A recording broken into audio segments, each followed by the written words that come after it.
it's it's just so funny to see our characters just. All right. Other than the fat man, Juno probably got more trauma. Yeah, That's pretty much it. yeah. No, it's just so crazy to just see what we actually look like in context. You know what I mean? Yeah.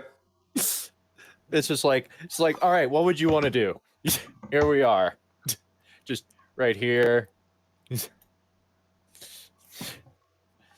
Anyways, so give me a relay of the land we were in again, because we were I think we were in like a town of sorts. You were in a village in Pometro, so it's a desert. I mean, I'm comfortable, but I don't know about anyone. Oh, I'm comfortable too, most of us are comfortable, but anyways, the point is that one of our is that we were given a task, but I can't remember what it was. Go and kill Mutran, and get the energized get an energized protodermis crystal. Yeah, I remember that that the dude we talked to. Oh yeah. Said something about he said something about finding a way for us to get there. In the meantime, we needed to do something else. I remember that. Because he was going to look into actually getting us the thing he needed, but I don't remember what the actual task. Brodekai was telling you to go check on this village, which there was a report of like some sort of rogue stone elemental thing, which turned out to be Bohatu, that was attacking villages. And then he said he was going to look into getting an energized protodermis crystal and see what that was, because he'd never heard of it. Okay. I was checking because I'm not sure. I was checking because that was 2 weeks ago, and the last thing I remembered of last session was just the highlight I put, which was Griswold just stealing the mask, like immediately. And then getting disintegrated. Yeah, it was just funny the way that the combat was immediately ended by Griswold. Yeah. That was just great. I enjoyed that. It was someone other than me. I don't think you know how giddy that made me. We gotta find a guy, right? Yep. Yeah. Find do we have an idea of where he is? Yeah. Are you like discussing this out loud? Yes. It's I suppose, because I don't remember. I don't remember exactly what direction you were set. Bohatu like raises a hand. I can guide you there, and I can guide you there. Oh. My last mission before my mask was corrupted was to assault his compound, his lab. So I'm guessing it didn't work then. No, it did not. Ah, all right. You know, I just realized looking at this picture, it unintentionally represents everybody's height now. Because Varut's the shortest. I'm 6'1", so... I remember you said you were like... I thought you said you were 5'11". No. Oh. Well, then you and Juno are about the same height. Juno's because pretty wild short. magic. Yep. Because that happened. She's like average height. She was, and then wild magic. You were taller after that. Yep. If I remember correctly, you gained 9 inches of height. Oh, jeez, okay. That was a while ago. Yeah. Okay. And yeah, I remembered it because I was keeping track of everybody's height.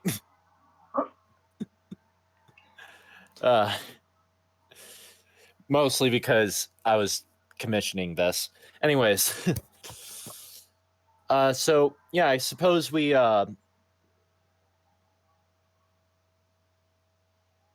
So, how's everybody looking on? First, how's everybody looking on health, sanity, and overall just feeling? Because if I remember last session, we did in fact fight some sort of space leviathan, as well as and then immediately get shunted into a world that makes little sense to any of us. Yeah. Well, except maybe Griswold, but that's just because I barely understand. Already insane. I'm fine on health. However, I'm out of my higher level spell slots, so I have no 3rd or 4th level spell slots, and I'm down 2 flashes of genius, so I'm at 3 out of 5. So. Okay, yeah. So we should probably take a long rest at some point. Yeah. I too am out of 6, 7, and 8 level spell slots. Yeah. Got to the full costume? Yes. Yeah. So we'll just have to. find a place to. I guess we'll have to find a place to rest before we head out on our journey with Pohatu. Yeah. Yeah. Mm-hmm. And I'm gonna wonder the entire time why there's only children running this place. A place that was run by children. Because there's because Little Matoran. lamplight. Because Matoran are short. Very short. Oh, okay. Like as a kid, I seriously thought they were children. Yeah, I could see that. See.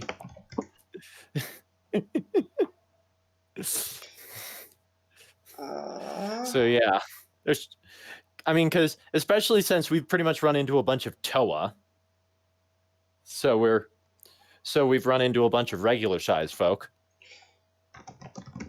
I know there's a specific measurement for how tall Toa are. Most Toa are 7.2 feet tall. Yeah, which is funny because I'm still taller than them. Which puts a Matoran around 3.5, 4 feet tall. Cute. Yeah. They're about as tiny little robots. Yeah, they're about as tall as Carl if Carl was crawling on all fours. Yep.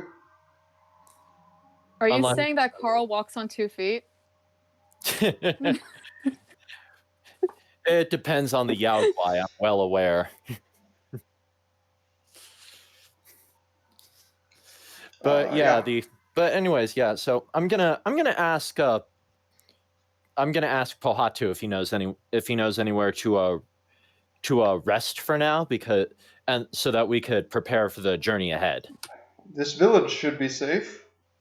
If the reports on the other villages that Kopaka told me is correct, our enemies will believe this village completely destroyed. They won't send anyone here.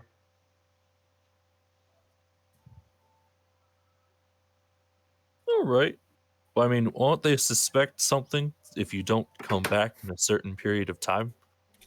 Yes, but we should have enough time to rest here. Griswold has already come up with a plan for future events. Okay.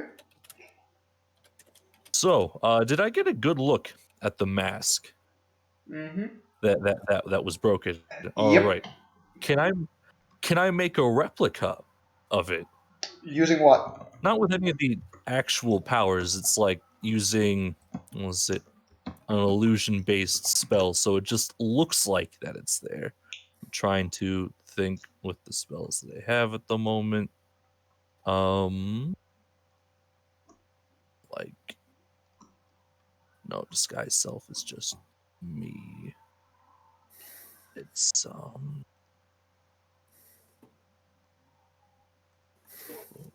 the mask.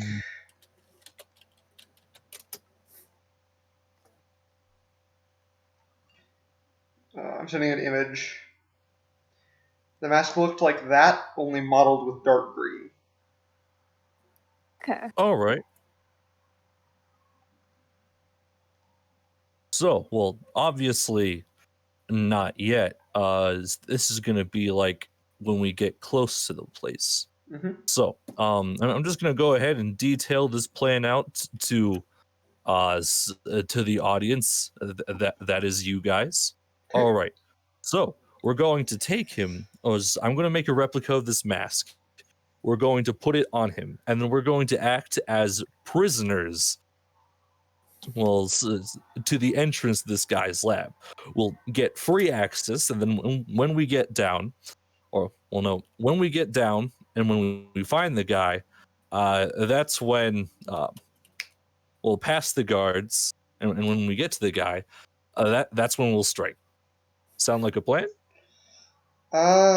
You do not want to do that. The experiments that Mutran performs on prisoners are, and Bohatu shudders, truly horrible. Also, I cannot, in good conscience, allow you to put yourselves at risk of being his prisoners. So don't even pretend to be. Yeah. Bet. Let's do it. Also, you're assuming they won't disarm us if we are, quote, prisoners, quote, quote. I'm sure with enough. Well, I'm sure with enough invisibility, we can counteract that. I can disappear, but what about the rest of you? I mean, I can do that. I just choose not to, because what's the point of what's the point of being a showman if no one can see you? Okay, but that still doesn't change anything. There still leaves Kalani and the other fool, plus Carl. Right. Well, okay, Carl doesn't have any weapons, so we don't need to worry about that. I was going for the invisible thing. Oh, well, it only needs to affect two of us. It's like, remember, it's like the rest of us just look like that we're prisoners, but in reality, the cuffs are faulty, and we can just get out easily. Sure, they'll Well, come out disarmed. I mean, we all know that put me in real cuffs, that still won't stop me. You got a point there. Okay, if you're a prisoner, why would you be having that massive act? Hypothetically, if you were on actual. It's ceremonial. Or would a prisoner need the ceremonial act?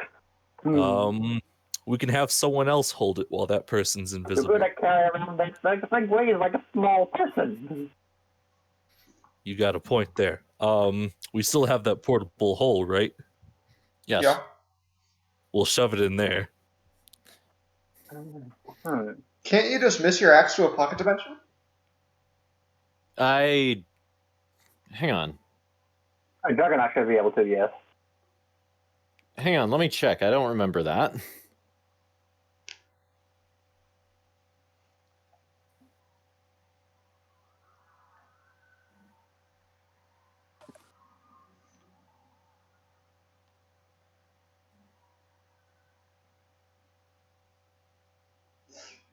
Oh, hang on. Iron Bond. I can shunt it into a pocket dimension and resummon it.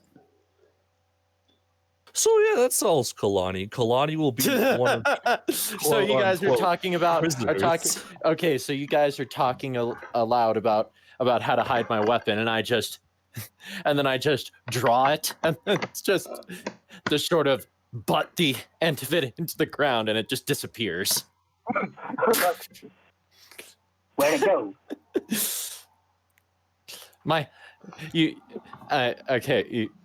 Okay, so you just asked where to go, is that what I heard? Mm-hmm. I may or may not have been related to sorcerers. Great. Get a weapon over later. All his inquisitive minions. Yes, John, I am implying she might be a descendant of Twin Rova. I don't know who that is, so... Garuda witches raised Ganondorf. Oh, okay. That sums him up. That sums him up quite well, actually. Okay. All right. If you've ever wondered where Ganondorf learns his sorcery, it's usually from those two. Anyways, so apparently I can do that. I'm going to reread this here. All right, Juno, how sneaky can you be? Sneaky? Yes. Let's see. Not that well. Okay, how sneaky can you be with invisibility on you?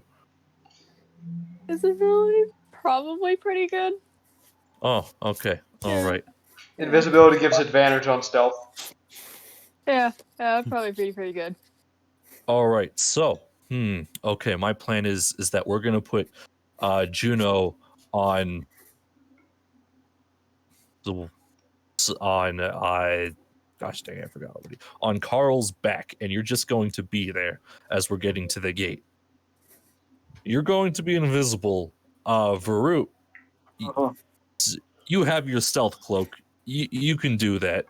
I will act as the front prisoner, and then Kalani will be the back prisoner because as I'm not gonna lie, Kalani, I don't trust your acting skills. Roasted. I suppose it could work. Actually, okay. Give me your most. What was it? Give me your most sorrowful face at the moment, and then just like and I'm just blankly. Yeah, I'm just staring at him with my helmet on. Blank stare with Okay. You know what? I'm gonna go ahead and roll for it just to see if it what would that roll be? John? I guess. Deception? Deception? Deception, persuasion, maybe. Performance, if you're trying to be, quote, acting, close quote. Are we going to argue either persuasion or deception? What are we rolling? Deception. Deception. Yeah. Deception. Okay. I'm just rolling to see if if somehow through the helmet I become more sorrowful, or if it's just a helmet they're staring at. That's basically all I'm doing here. Okay. There needs to be a plus in there. There we go. They can kind of tell through your other body language, but for the most part, it's kind of hard to tell. Yeah, it's just hard to tell. All right. Points proven. I'm in the front. Yeah, so I'm just gonna go. I'm gonna go ahead and also retract the arm blade. Okay. I'm more or less doing I've been running with different designs, and I've found that one of the better arm blade designs would be one that has the ability to sort of kind of pull back. I'm kind of going with an idea somewhat similar to the Mantis blade from Cyberpunk, but not exactly that. Cool. Basically, it's just sitting against my arm, but not far enough forward for me to do any damage with it. Okay.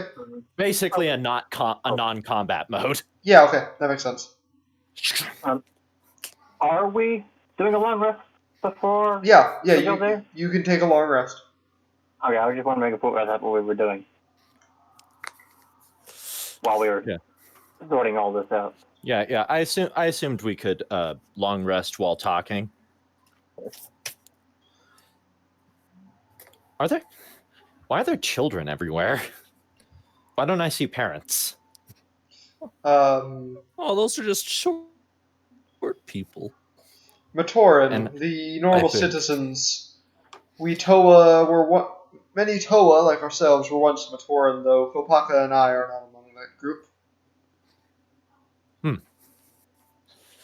This world is very strange. Although I'm not sure it holds a candle to yours. And I just sort of glare at Griswold. Yes, that is one way of putting it. If you'd like to see some strange worlds, you should talk to Rutaka. We've already seen plenty of strange worlds. Oh, yeah.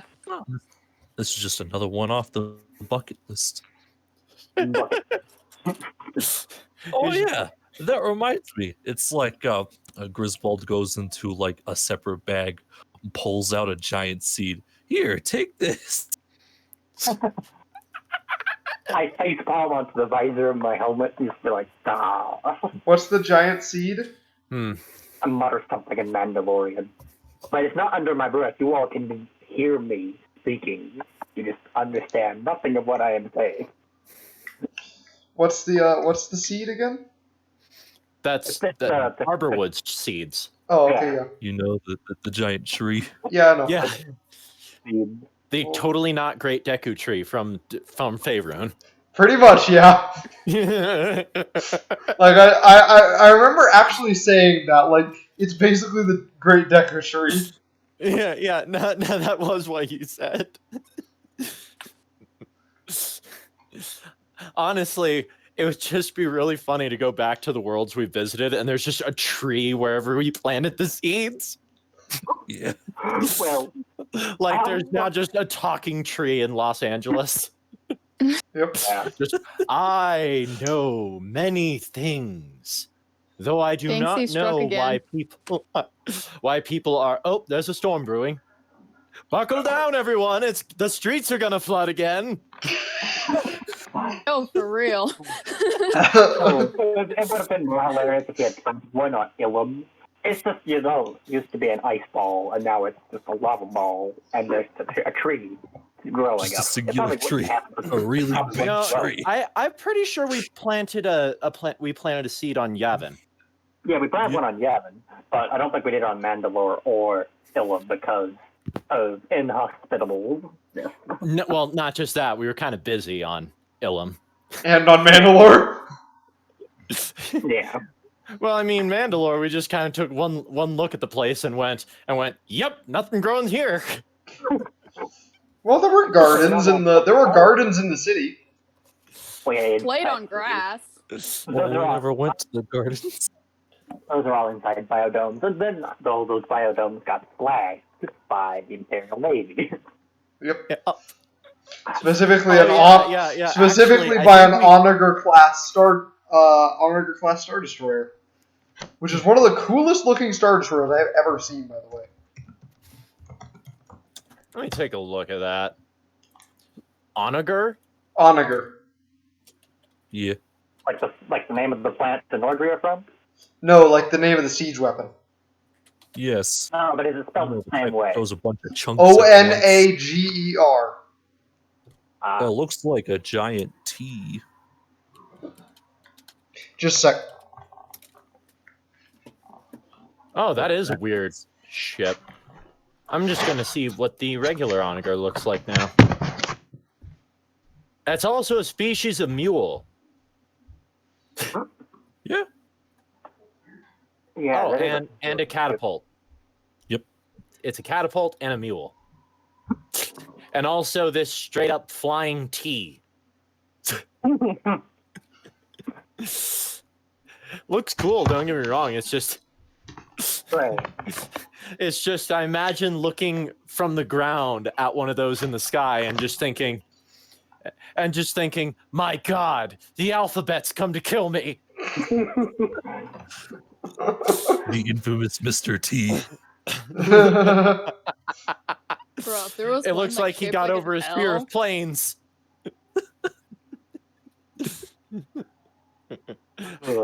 From a bottom up or a top down view, it kind of looks like a side profile of a Hammerhead Corvette.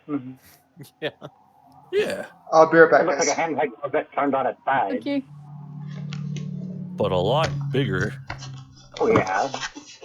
I mean, detail. Yeah. Anyways, back to the subject at hand. This is him? Griswold was planting a tree. Oh, yeah, I would like to point out that one of the seeds we planted was definitely destroyed. Yep. The one we planted in Hyrule. I mean, first of all, you planted it in the desert. Second of all, the Arbiter's Grounds fell on top of it. It's okay. It'll awaken after 1,000 years or something. It's towards the University Boulevard. I don't know if that's towards the back. No, if anything, we just need to go back to Hyrule and plant a seed in Hyrule Field. It'll work way better. It's in a grassy plain instead of A desert. Or we plant it in the great lost woods. Only for the great Deku tree to extend a tendril and go, I will not have a rival. Battle of the trees. It's just like, Link, you are to go to the... Ah, yes, Link, he is here. Ah, not this man again. All right, I'm back. I'm the real tree. Yeah. I've been here for 10 million years. You have no power here.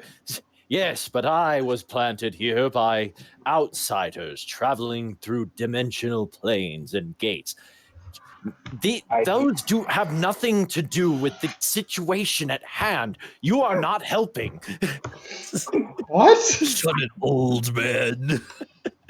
John, we were talking about the joke of like planting one of those seeds in Korok Forest and the great Deku tree getting pissy about it.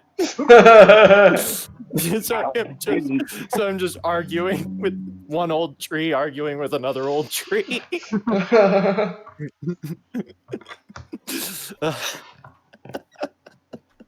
What I'm saying is planting it pretty much anywhere else would have been better for that seed. Except Death Mountain. I mean, Death Mountain is looks like is constantly oozing lava. That is not a good place. Yeah. To plant. I mean, it's literally called Death Mountain. Yeah. Well, things still live there. Yeah, and sometimes Ganon lives there. Serious, in the first Zelda game, Death Mountain was where Ganon's lair was. Doesn't seem very death-like to me. So yeah, the only thing that lives there are rock people who the Zelda community can't make heads or tail of, and at this point we've just assumed they're immortal. Be right back again. Is this what we decided on, Chris? Well, just gonna leave the whole bunch of you as, quote, prisoners, quote, quote, into the camp while I'm completely invisible, like right next to you or something? Yeah, you'll be invisible with, you'll be invisible with Juno. Yeah, I'm gonna be on Coral. Oh, you're gonna make Juno invisible. Yeah. I'm just saying, if we had a sealed environment, we could store somebody in the portable hole. And then just play Pokemon later. Just toss out the portable hole on the ground, and then somebody jumps out. Maybe I can put a hole to a demi-plane inside the portable hole. Oh my gosh. I have 8th level spells. I could do that. What we need... No, guys, what we need to do... Guys. Bad idea, because I'm pretty sure that might react the same way, putting a bag of holding at a portable hole. Alright, I'm back for good now. I had to take care of something, sorry. No, guys, what we need is a bag of holding, and then we put it in the portable hole, and then we derail all of John's plans completely, and he gets mad at us. No, that's exactly why you. That is exactly why you are not getting a bag of holding. Wait, John, we have a question. If I cast the spell Demi-Plane inside of the portable hole, does that cause the same effect? You know what? I'm gonna friggin' I'm gonna smack you people someday. I'm just gonna come through the computer and smack you. Wait a minute. I just thought of something. What's the range on Demi-Plane? On that Demi-Plane portal? Demi-Plane has a range of 60 feet. Oh my god, we could use that to totally nuke an encounter. I mean, we'd lose the portable hole, but... What's not? The portable hole is very handy for carrying all of our extra junk. I know, it's just like, if we're really desperate, absolutely unbelievably desperate, we could use that. I mean, I was just like thinking about, it's just having a house inside the portable hole that I could actually live in. that being like a demi-plane inside the portable hole, because like you just like go through this bag and there's like, why is there a door? And then you go through the door and you just see Griswold on a couch. Listen, no, demi-plane you just want a mantle fireplace with a 27-inch flat screen TV and all the items we've collected on our adventures just posted on the walls. No, demi-plane creates an extra dimensional space, which means if you tried to use it inside a portable hole, it would create a portal to the astral plane. Or if you put a portable hole inside of it, it would create a portal to the astral plane. All right, so it will become a giant bomb. Yes. Well, it won't become a bomb, it'll just suck everyone nearby into the astral plane. What is the nearby radius? 10 feet. Okay, so yeah, like I said. Like I said, if we really need to screw over an encounter, we could do that. Like I said, that's if we're really desperate. Something tells me the final boss is going to be bigger than 10 feet. Yeah. It didn't specify. It didn't specify a weight class. It just said creatures. I like your thinking. Maybe I am implying we do this to the Terrask. After we deal with Cornelia? Yeah. She's like, the creature is here and zoom. Why didn't I do that? She's just like genuinely disappointed. Like, I could have done that myself. That would have been so easy. All right, John. I'm not saying you can't do that, but I'm also not saying that it won't backfire horribly. Yeah, I know. For all I know, it would literally, considering that the rules say for that sort of thing say that it could send it anywhere, it could potentially send something like that to like one of our worlds. No, it puts it on the astral plane as well. Yeah, John, next question. So, once again with the spell demi-plane. So if I create a demi-plane, and let's say we go to a different reality, if I use demi-plane again, it says that it can be the exact same place. Yes. So does that demi-plane just stay the same throughout different realities? Yes, the demi-plane remains constant because it is anchored with you, and you remain constant, so it will remain constant along with you. Or in other words, he could have a house and an extra dimensional space where the front door goes to, like the Warhammer universe, and then the side door, like, oh, hey, I'm going to go visit Kalani and pester her and whisk out the side door out the kitchen. Voila. Hypothetically, yes, but that would be more difficult than just demi-plane. Yeah, it's like, I'll figure this out eventually. I'm just wondering, can I do that, and is this a feasible idea to do the whole, to do the whole lounge idea with all the stuff on the wall?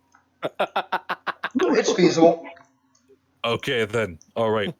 That's all my questions. Yeah, great. Now I'm just picturing it's like, you know what? I'm thinking I'm going to visit Kalani. You open the door, you just feel the heat coming in. No. Yeah, just with like me. They're like, I open the door and they're like, oh, nope. It's just like, you know what? I'm just letting the cold air out. Holy crap, I just realized that all three of your realities, I need like a separate room to do all of that, because two of your planets are affected by radiation and the other one's just hot all the time. As far as you know. You got a point there. Yeah, because like the one thing I was a little disappointed about was that we didn't venture outside Gerudo Desert at all. If only because I wanted you guys to just see that there was literally just a canyon, and then there was just a rolling green hills just beyond. Sorry. Like literally behind a mountain. Sorry. That would have been. And also that makes sense. Gerudo Desert is just in the rain shadow of the mountain. Yep. And it's just like, And I just wanted you people to go, wait, but why don't you just move just over there? Political dispute. What? Have you tried killing them? Yes, it backfired horribly. I know how that feels. No, you don't. That's literally our only settlement. There are like 500 people who live here. So literally life at the Mandalorian. Why did you go to that planet? We did. We conquered it, and then we got kicked out. Well, what about that planet? Same thing. And that one, and that one, and that one, and that one, and that one, and that one. And you know what? It'd be shorter to list the planet. We blew it up. Nobody lives on this one, though. It's like, we don't like that planet for reasons. What about this one? Well, it was nice. Speak of and it. then we blew it up with nuclear warheads thousands of years ago because we're crazy. And I just picture, well, what about that one there? We don't speak of it. And there's just no further explanation ever. And there's some levels like, why not that one? It's like, there's nothing to kill on that planet. Well, what about that one? Oh, we mine it for resources from time to time. Well, that's kind of pleasant. Not really. It tends to set people's skin on fire. Okay. With flesh-eating bugs and giant insect-like reptiles that decide to have you for lunch every other day. I'm just saying, if we everywhere, I had talked and all get out. And then I bet you get to worry down. All right. So, yeah, you spend the night in the village. All right. So yeah. We spent the night in the village all the while talking about stuff. Mm-hmm. Griswold will do a puppet performance of the adventures that had happened to the villagers. That way, we get free room and board. Okay, sure. Okay. Kalani's just going to tilt her head in confusion, looking at the 5 new puppets that exist now. While you do that, you just see Root's just making some new toxic art. The flavoring that as hemorrhage, which is an overdose of warfarin. Just like, when did she have the time to make those? And the more disturbing question, why are they so detailed? That is a good question. Let the fool be as fools do, and get on. All right, so yeah, in the morning you travel. It takes about a day to reach an area in the desert that looks more blackened, and you see a low grayish building just a little bit of ways, which Pohatu indicates as the lab, the place you are going. All right, we seem to be getting close. Okay, let's prepare this. All right, so I take whatever I thought that the mask looked like.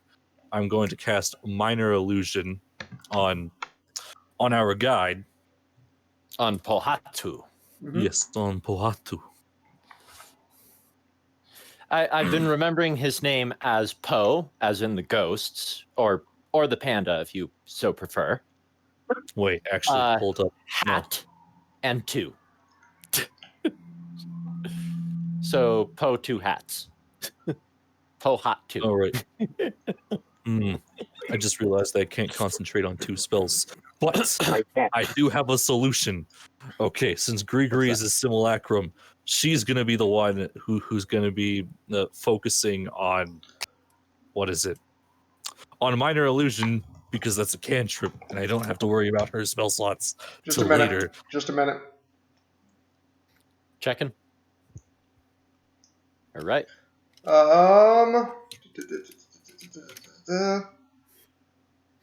So how are we doing the cuffs again? Oh yeah, we were just putting on cuffs.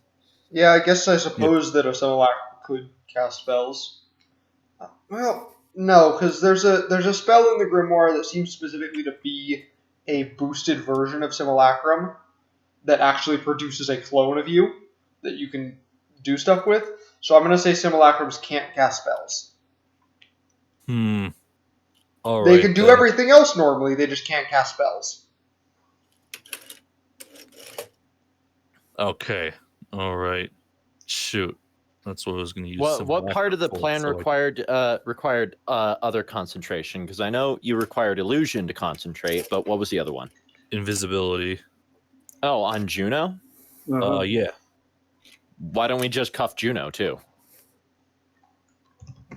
Oh. All right. Shoot. I mean, Divergent. The absolute worst case scenario, we put on handcuffs, and you just walk to Kalani. She'll break them. Right. That's not what I'm concerned about. Okay. It's the weapons. Juno. No, it's like, what was it? Because Varut's going to be the one to hold all the weapons. Actually, hold up. Give him the portable hole now. Oh, Varut? Yeah, to Varut.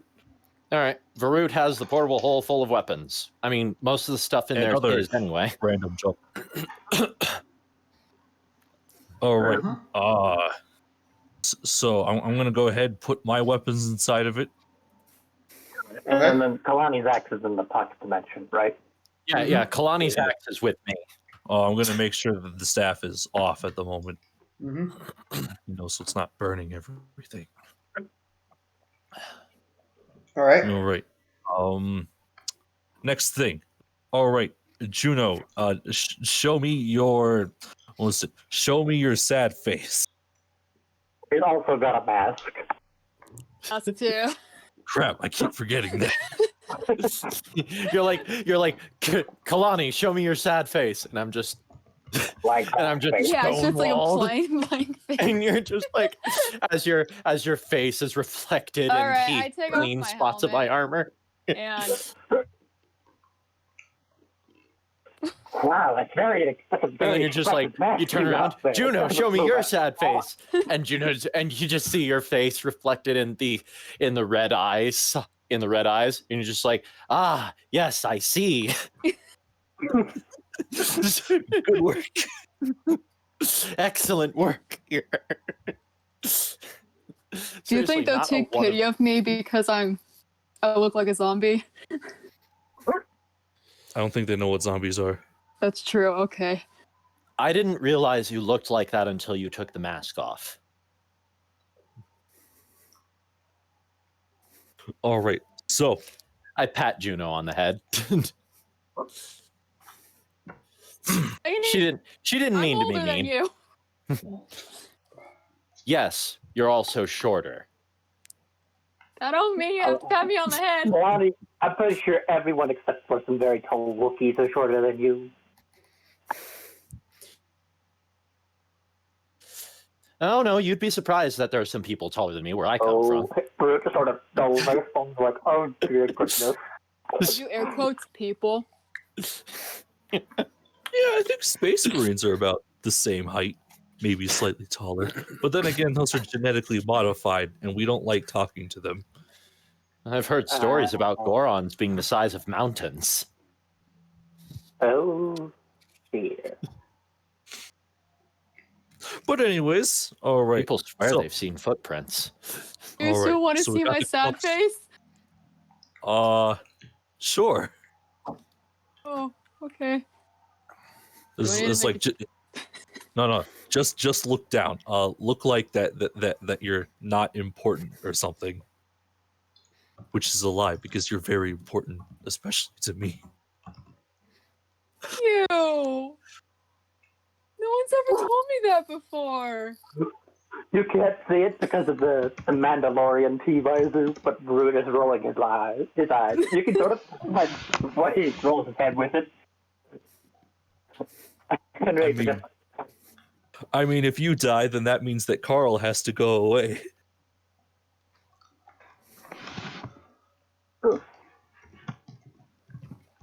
Carl's very important to me too. Yeah. Yeah. While you all are having this conversation, I'm petting Carl again.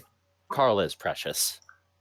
While you all are having this conversation, I just pull out my Aquake through its vibroblade, sort of just inspect it to make sure the blade is good, and then I pull out my other vibroblade. I'm just checking all my weapons, looking very, very bored.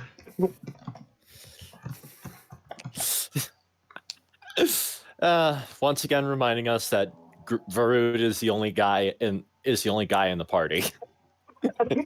Probably the youngest.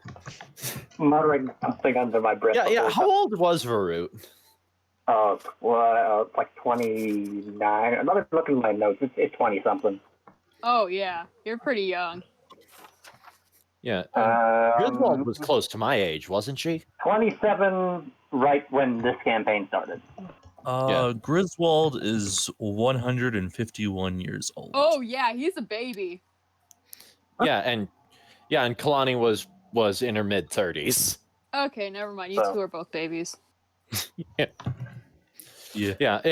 I've seen a lot of evidence to point out that Gerudo actually have a normal lifespan. Well, when compared to humans, unlike every other Hylian creature that seems to live longer. I'm expected to live for 1,000 years, unless if I become like a seer, and then it's strange to 10,000. But that involves giving up my job, and I like my job. Until I go crazy and get killed. What job is that? Being a fool?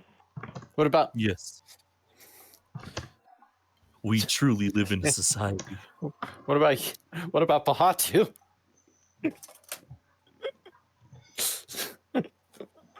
As far as I'm aware, at this point we're just sharing our ages. Pahatu looks around. As far as I'm aware, my species does not age. However, I was built at least a few thousand years ago. Oh wow! Oh dear. We're all babies. Very, very. Nice. Fine. Finally, someone she can consider an elder.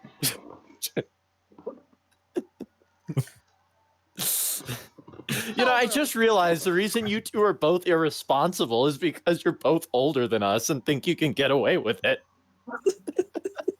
Meanwhile, you're like, you old fool, stop it, you're going to get yourself killed.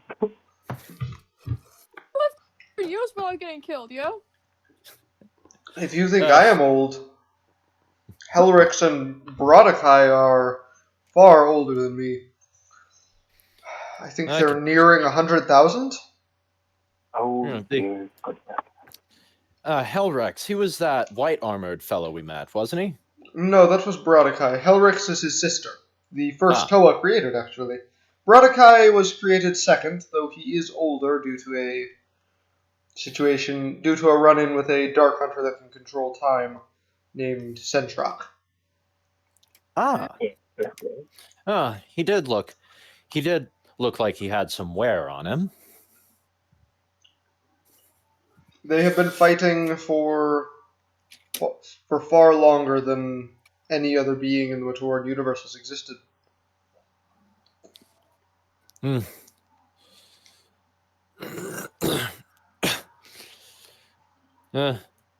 Anyways, should we get this over with then? Yeah. We should. Yeah, perhaps attempt. Yes. Watches everything crumbles around us. But that's not till later. Yeah. So as you approach it, Griswold, make a deception check at advantage to see how this plan goes. I'm casting invisibility. Yep. Once we near the target. So Varut, I will also have you make a stealth check at advantage. A stealth check at advantage. So how are we doing the cuffs? 10. Really? The exact same. Really? The guard is a Rakshi, by the way. Oh, one of the spear guys. Yep. I got one of thems. He does not notice Varut. I would hope so. I mean, I'm invisible. However, he sees right through Griswold's deception. Wait, this is at disadvantage? Oh, woe is me. Griswold's deception is not at disadvantage. It was at advantage, I remember. Well, his was at advantage, but the Rakshi got a 26 on his insight check, so... Oh, wow. He levels his staff at you, and just a moment here. I need to decide which kind of Rakshi this is. All I know is it's going to be hard for me to get its mask, considering how their faces work. Let's see here. How many types of Rakshi are there? Actually, let me double check the 52, Rakshi right? face. How many kinds of Rakshi? I know there are like... Oh, Jesus. There are apparently 42 different kinds of Rakshi. Oh dear. Okay, let's roll a D42 here and see what we get. Okay, it's a low number. That's good. I don't have to count for very long.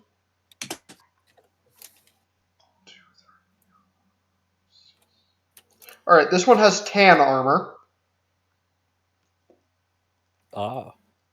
Yeah, and it will lowers its staff at you, and it opens its face plates. Its face plates to allow the crowd to screech at you, which is a bright yellowish green.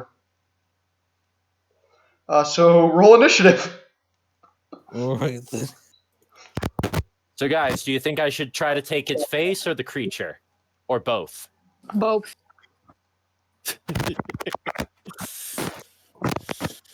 All right, just double checking anatomy here. Wow. Let me prepare this battle map because I have to improvise this. I guess I'm just gonna keep drawing. I guess I'm just gonna work on concept designs for.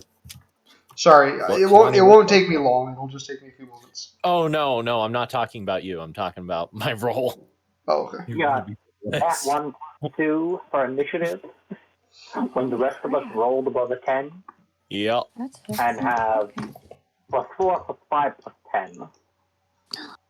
Hey, that's cute. Do these Rakshis have a fancy name?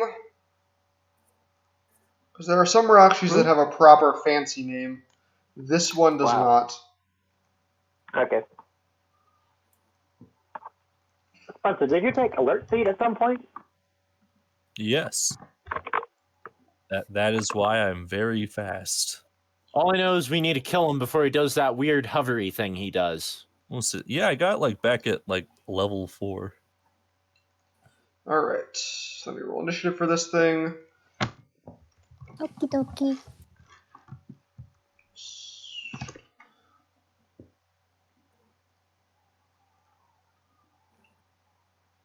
Alrighty. So in just a moment, we should be ready to go here. So I'm Griswold, not gonna lie though. Griswold, you're up first. Alright. Don't have my weapon, but I don't need it. I got the next best thing. Mostly just spells. Alright, so I'm gonna go ahead, cast haste on myself. Obviously unlock these cuffs that I already know how to unlock because they're mine. Alright. And these things get... So, I've noticed with the last one, these things get weaker if you try to pull their mask off. Yes. So, this one doesn't have a mask. Oh, it has... Yeah, you got a point there. Yeah, it's got them weird. It's got I've been looking at it. There are these 4 plates that move to the side that allows this weirdly organic creature to screech at you. All right, then. We're going to have to go with the second order of business and make this very fast.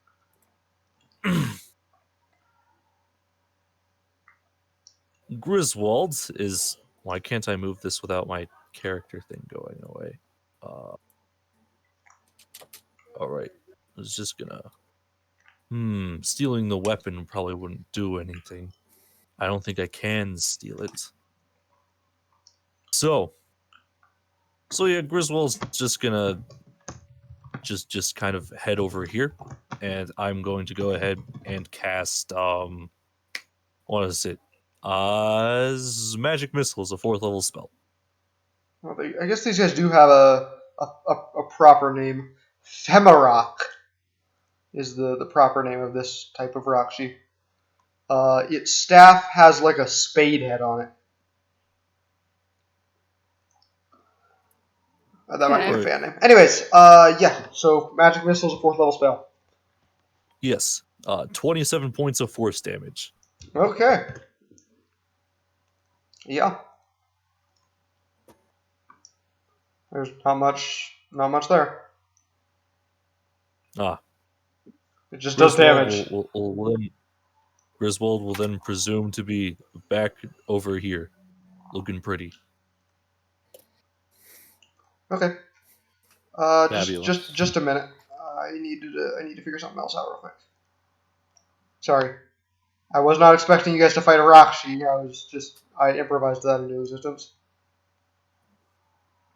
I know there's stats for this.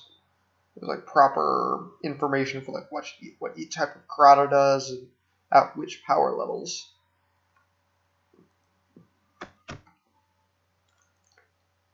Oh wait, that's what I was gonna do. Gonna go Grotto variations. Here we are. over here and just. Oh wait, no, Varut's still invisible.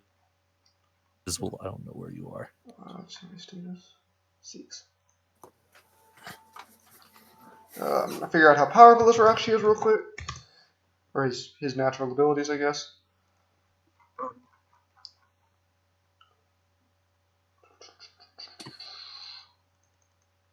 Okay. All right. Yeah. So, anything else? No, that's about it. I don't know where Varut is at the moment, so I can't just ask for my weapon. Yeah. All right. It is going to be the Rakshi's turn. It's gonna chase down Griswold, and it's gonna smack Griswold twice with its staff. All right. Griswold's on the other side of the map. That's a 23 and a 25 to hit. All right. The 23 does not hit, but the 25 does hit. Okay. That'll be 8 bludgeoning damage. All right, then. Give me a second. Honestly, this Rakshi doesn't really have that many in terms of offensive abilities. Like, some Rakshi have really powerful offensive abilities, some have, like, no offensive abilities whatsoever. And this one really doesn't. Right. I make the concentration check. Okay. Varut, you're up. Okay, so I have a quick question. Okay. What if remove invisibility if I, dropped one of my equipment grenades, like a C-25 or a sonic imploder? Yep. No, because it's just generic equipment. So if I just flew above them and just dropped it, I'm not making an attack, quote unquote. Yes, I know, but I'm still going to have invisibility drop. Okay, and then the other question would be, would invisibility also drop if I deployed the cannon? Yes. Okay. Well.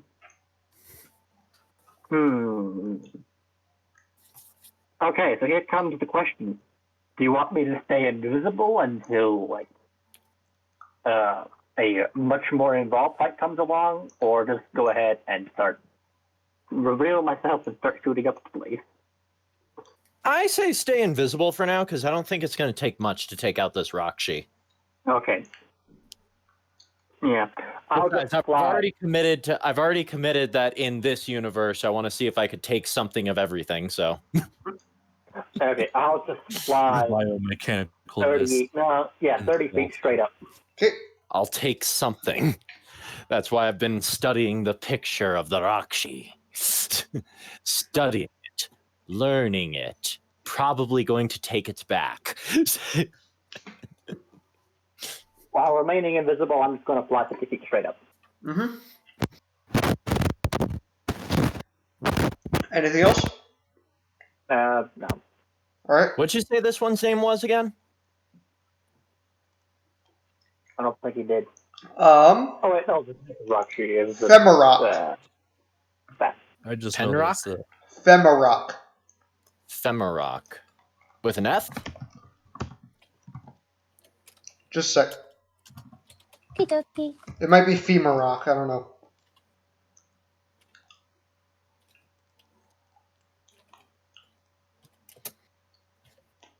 I'm just wanting to get an idea of roughly what it looks like. And I see it.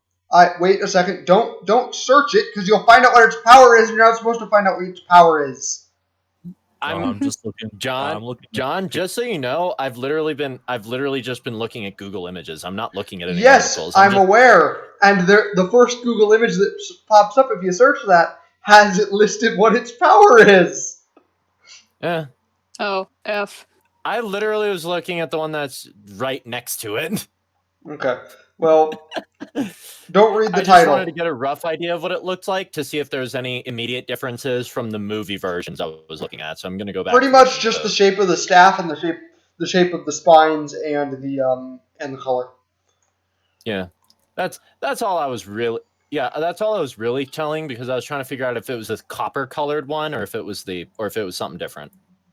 No, it was not. It was not a Ponrock. Yeah. Okay. That's Anyways, all I was looking at. Juno, you're up.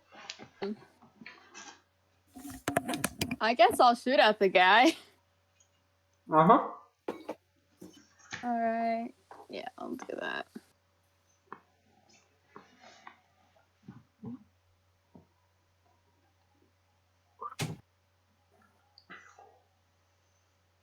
Mm-mm.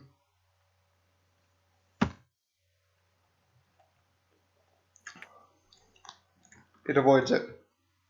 Okay.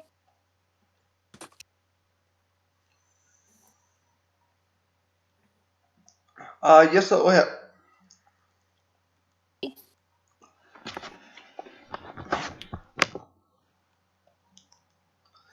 However, as you shoot it, its body seems to kind of stretch and recoil, and it kind of lessens the effect of the shot. Oh, jeez. It looks like it's made of rubber when you shoot it. Okay. Alrighty. And then, oh, jeez, I'm not. Okay, and then Coral. Okay. Gonna. That's right into that creature's space. You're not allowed to do that. Boop. Sorry. Alright, and then Carl is going to attack. This is a big boy.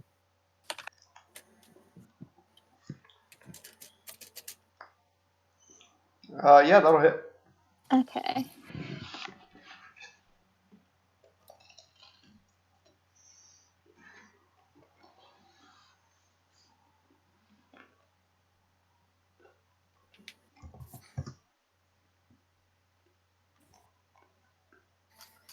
Mm-hmm.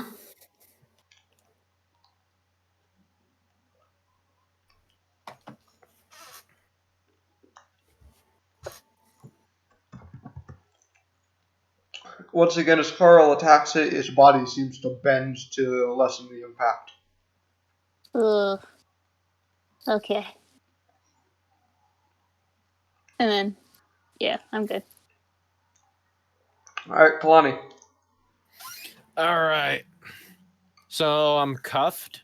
Mm-hmm. Are these easy cuffs to pull out of, or am I going to have to break them? Nah, they're part of the yeah, they're Just standard manacles? Yeah. Alright. Yeah, you'll have to break them. Alright. I'm assuming that's the strength check. Athletics check, yeah. But your athletics is insane, so it won't be a problem. Yep. Probably. Yeah, I think it's an 18. Though manacles have a pretty high DC to break, so. Oh yeah, you break out of them. just ting. Just like Superman, just pull your wrists apart in what was it, Man of Steel, and just pop. No effort. All right. You break the manacles. That will just be your object interaction to do that. All right, just checking. Head on over here. Okay. That is inside the creature's space. What? I'm technically. Take up 4 spaces. You can go right where I'm standing because I'm technically not standing there. I'm technically, 50 feet straight up, so I'll move my token off to the side. Okay, so just roughly here? Yeah. Okay, yeah. So technically, you're 50 feet underneath me, or rather, I'm 50 feet straight above you. Okay, I'm gonna. Okay, so I'm gonna go over here. All right. And I'm gonna. Hang on, everything's in the way. Okay. My desk is not big enough for my usual D&D strategy of doodling. Anyways, I'm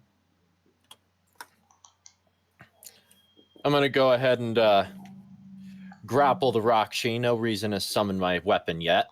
All right. Go for it. Ouch.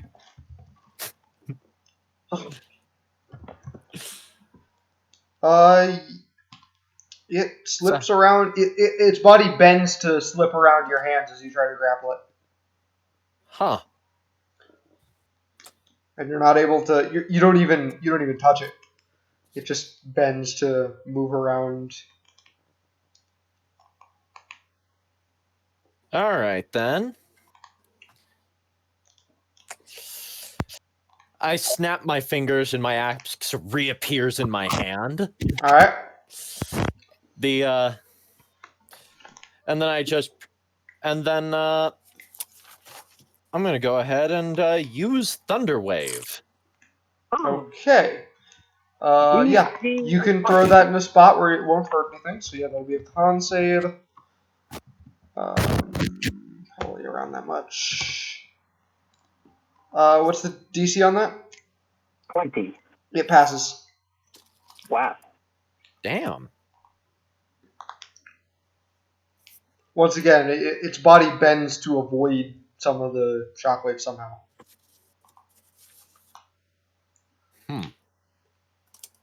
So still roll damage. So your roll it'll just take half damage. Thunder Wave. That is 2d8. Half of it. And it isn't pushed. Yep.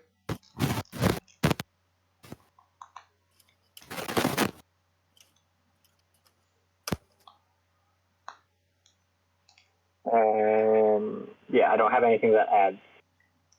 But yeah, actually, I do have something, but it's not being cast through me, so it doesn't apply. So yeah, Arcane Firearm does not apply. So someone roll 2d8. 2d8. Yeah, 2d8. I'll let you roll. You're the one quote casting at close quote. Okay. After that. Okay.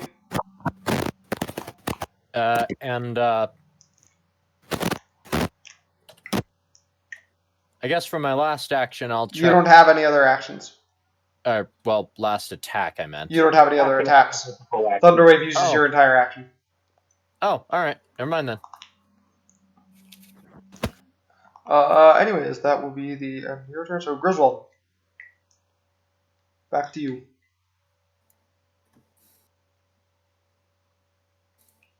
Griswold, you there? Griswold. Hold up. Can you guys not hear me? I can hear you now. Oh, okay. All right. It's the little thing on this. Sorry about that. But yeah, I'm gonna try something, and we're gonna see another harebrained scheme. We're gonna see if it works. All right. Is it feasible that I can jump on this thing's back? No, its back is covered in spikes. Or no? Its back is covered in blade-like spines. How big are the spines, like, to me? Like the size of a sword. Oh, right. Yeah, they're quite large. All right. How tall is the Rakshi anyway? Rakshi are pretty dang tall. They're probably somewhere around 8 or 9, maybe 10 feet tall. Okay. Would it be feasible to make an athletics check to get onto, like, the two sides of its back without hitting the blades? You could make... I mean, you'd be sitting right above its head, but yeah. You could make a check for that, yeah, I guess. Right. That would be acrobatics more than athletics, but yeah. All right, I can do acrobatics. I can't do athletics. 21. Let's see. It'll roll to resist. It will get a 13. So yeah, you managed to get onto its back. It is moving very strangely, almost like it's made of rubber. So yeah. All right. Since I still have the cuffs on, I would like to wrap the cuffs around its neck, like in the front, and try to pull it down. Okay. Not down, but like try to pull it backwards to make it fall on its back. Okay.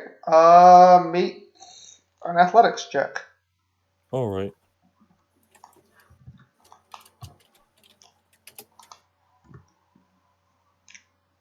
Yeah, the Roxy got a nat 20. It don't give a crap. All right. And that would have been probably your action to try to do that. You wrap the cuffs around its neck. It don't give a single crap. All right. I'm not strong enough for this thing's neck. Okay, but I am on its back now. Yes. You are on its back now. However, there's nothing that I can kind of do in this situation other than annoy it. Yeah. And you don't have your action left. You just have your bonus action and your other haste action. Yeah. So for forgot you had haste. Qualifier's not going to help.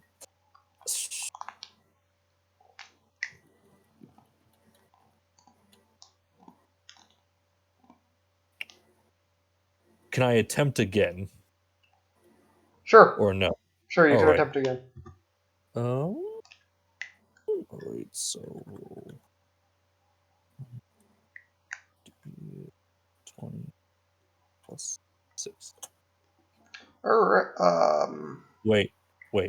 No, that's why wrong. Did you roll 2d20? I thought I put in 1. Okay. There we go. I got a 20. Yes, you will. You will succeed. Make a dexterity saving throw to not be gouged by its spikes as it falls on its back. All right. I'm good with those. Yeah, you managed to jump out of the way. It is now prone.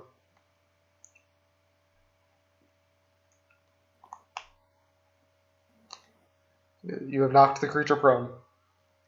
All right. Anything else with your bonus action? That's all I can do, and I think Varut's still invisible, so it's yes, not Varut is still invisible. I can't grab my stuff from him. Yeah, okay. I was thinking the best way I could get it to you, it would have to take at least 2 turns because... Actually, no. Well, yeah, because there is no way I can move any horizontal distance and still be able to spend the full length. Actually, I suppose I could dash, but whatever. It's now the Roxy's turn. It is going to stand up, first of all. Yep. And then it's going to attempt to grapple Griswold. All right. Hey, I do the grappling around here. I haven't been able to grapple it. This is strange. Griswold, make a acrobatics check. Yes, why do you think you haven't been able to... No, I was going to say that, but no. I just randomly rolled elasticity. That's funny. Alright, yes, it grapples you. Ah, gotcha. And then it is going to swing you into Kalani.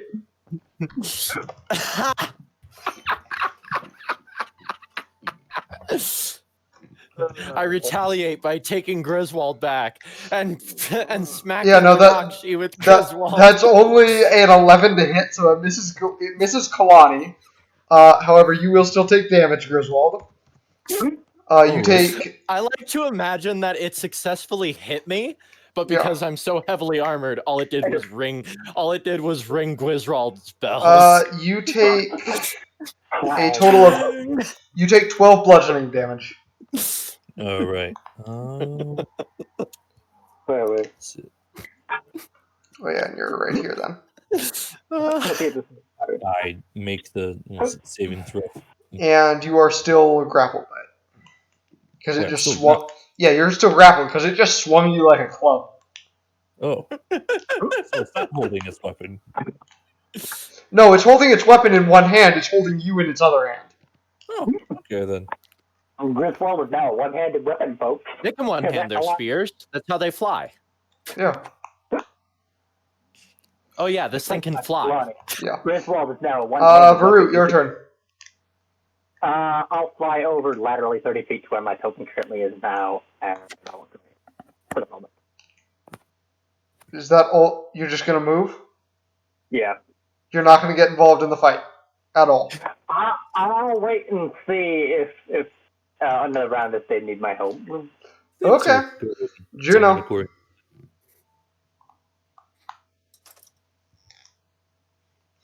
it's taken a while, a lot longer than I expected. Juno, it's your turn. You're muted, by the way. Whoops, sorry. Okay. So this guy's not wearing a mask, right? Nope, no mask. Nope. Alrighty. I'll just take another shot at him because she can't do anything much else. Alright.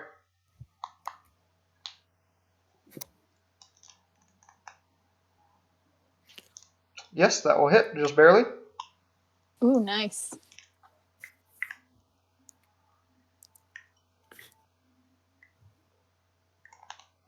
Okay. And another shot. That'll hit. Nice.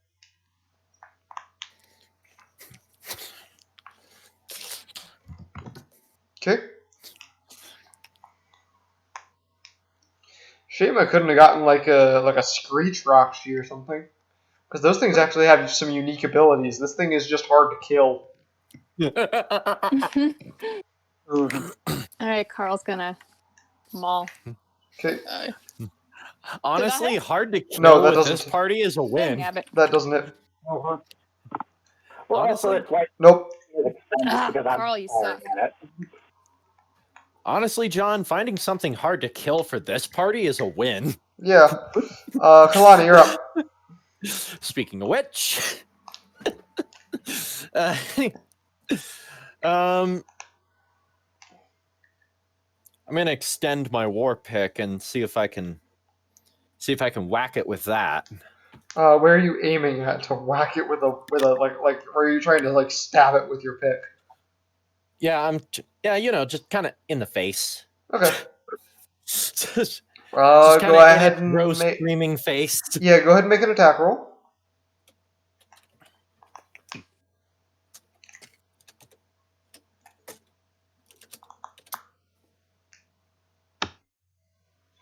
Oh Christ, I forgot. That's 13. So there we go. Yes. Roll damage. That's a 30 to hit, obviously. And that's not crit. Yeah. Just a D8 plus strength. Ridiculous.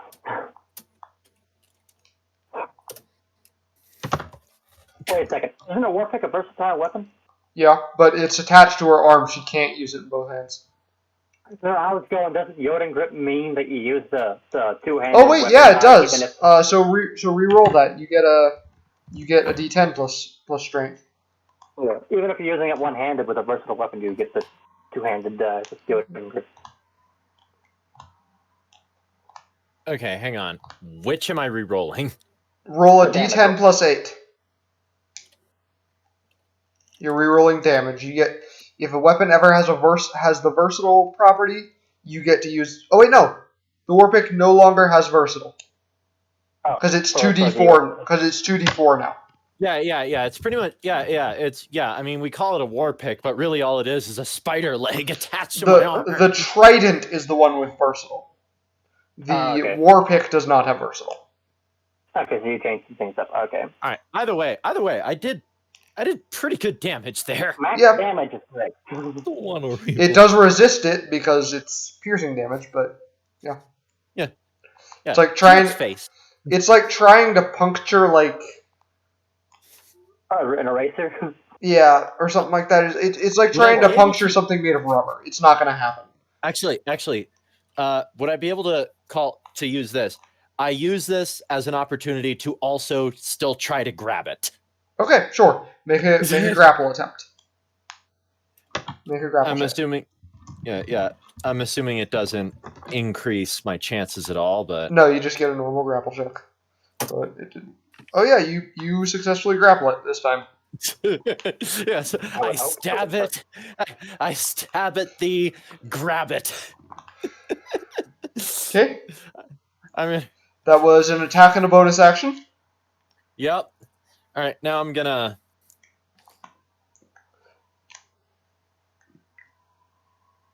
How heavy is it? Your lifting capacity is irrelevant right now because you have golden gauntlets. Oh yeah. Yeah. I'm just checking. By the way, the northern end of this battle map is a wall. The northern end? Yes. How tall is said wall? Probably about 30 feet tall.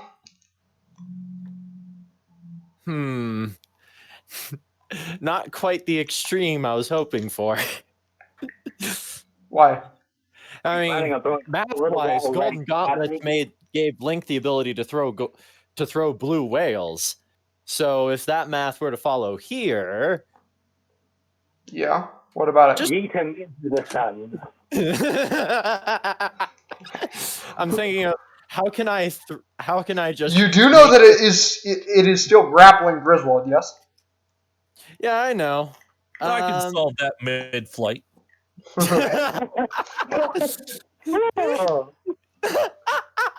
Being on the ground like a rag doll. Like, nah, I got skills. Do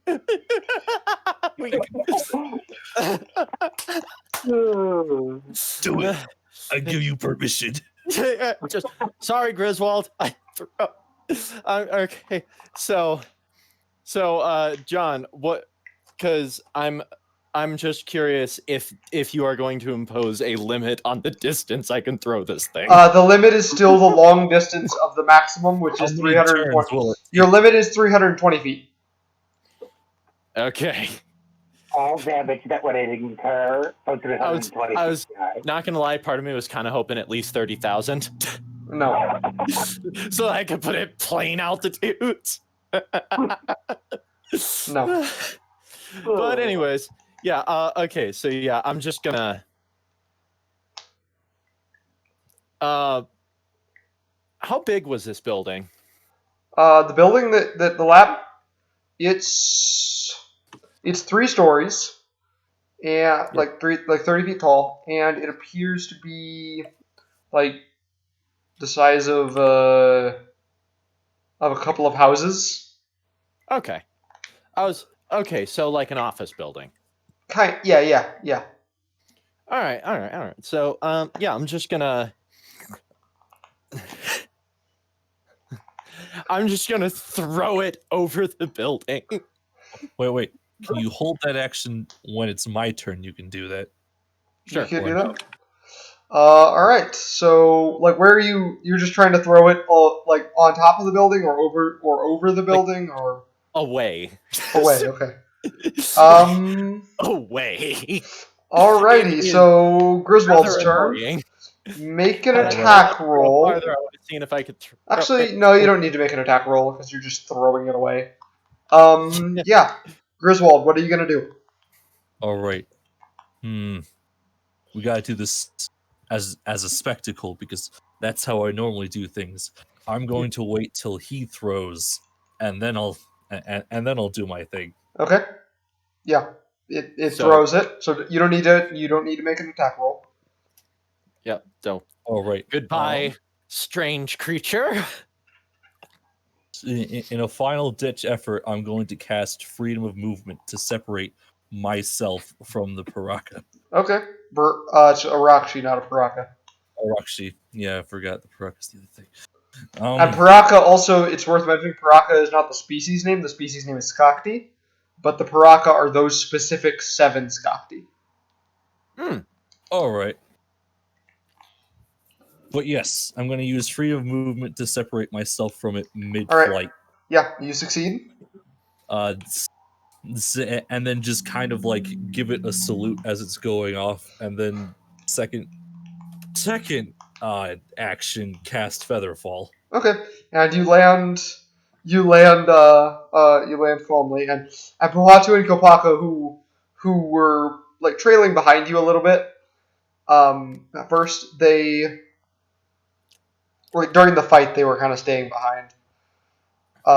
They watch the Rakshi go flying off, and then turn towards you. You are very strong. It won't hurt that thing much. It's a FEMA rock. That's what I said? It's a FEMA rock. They can bend their bodies, and they're virtually impervious to any form of bludgeoning attack. The point is that it's going to have to reorient itself now. Now we have time. We should break in. Mutran's lab will be Mutran's lab. I don't know if it will. I put my axe back where it belongs on my back, and I start heading towards the door. Locks won't be a problem. All right. And crack my knuckles. All right. You cut out for a second. Who was this that was speaking? What did you say? Who was this that was speaking? You cut it out on my end for a second. Pohatu was talking. Oh, okay. You guys just hear the sound of my jetpack, winding down as I land, but you don't see me. Okay. Yeah, I'm heading towards the door it was guarding. If there's a lock, I'm just gonna break the door. Okay, it's locked. So make an athletics check. Yep.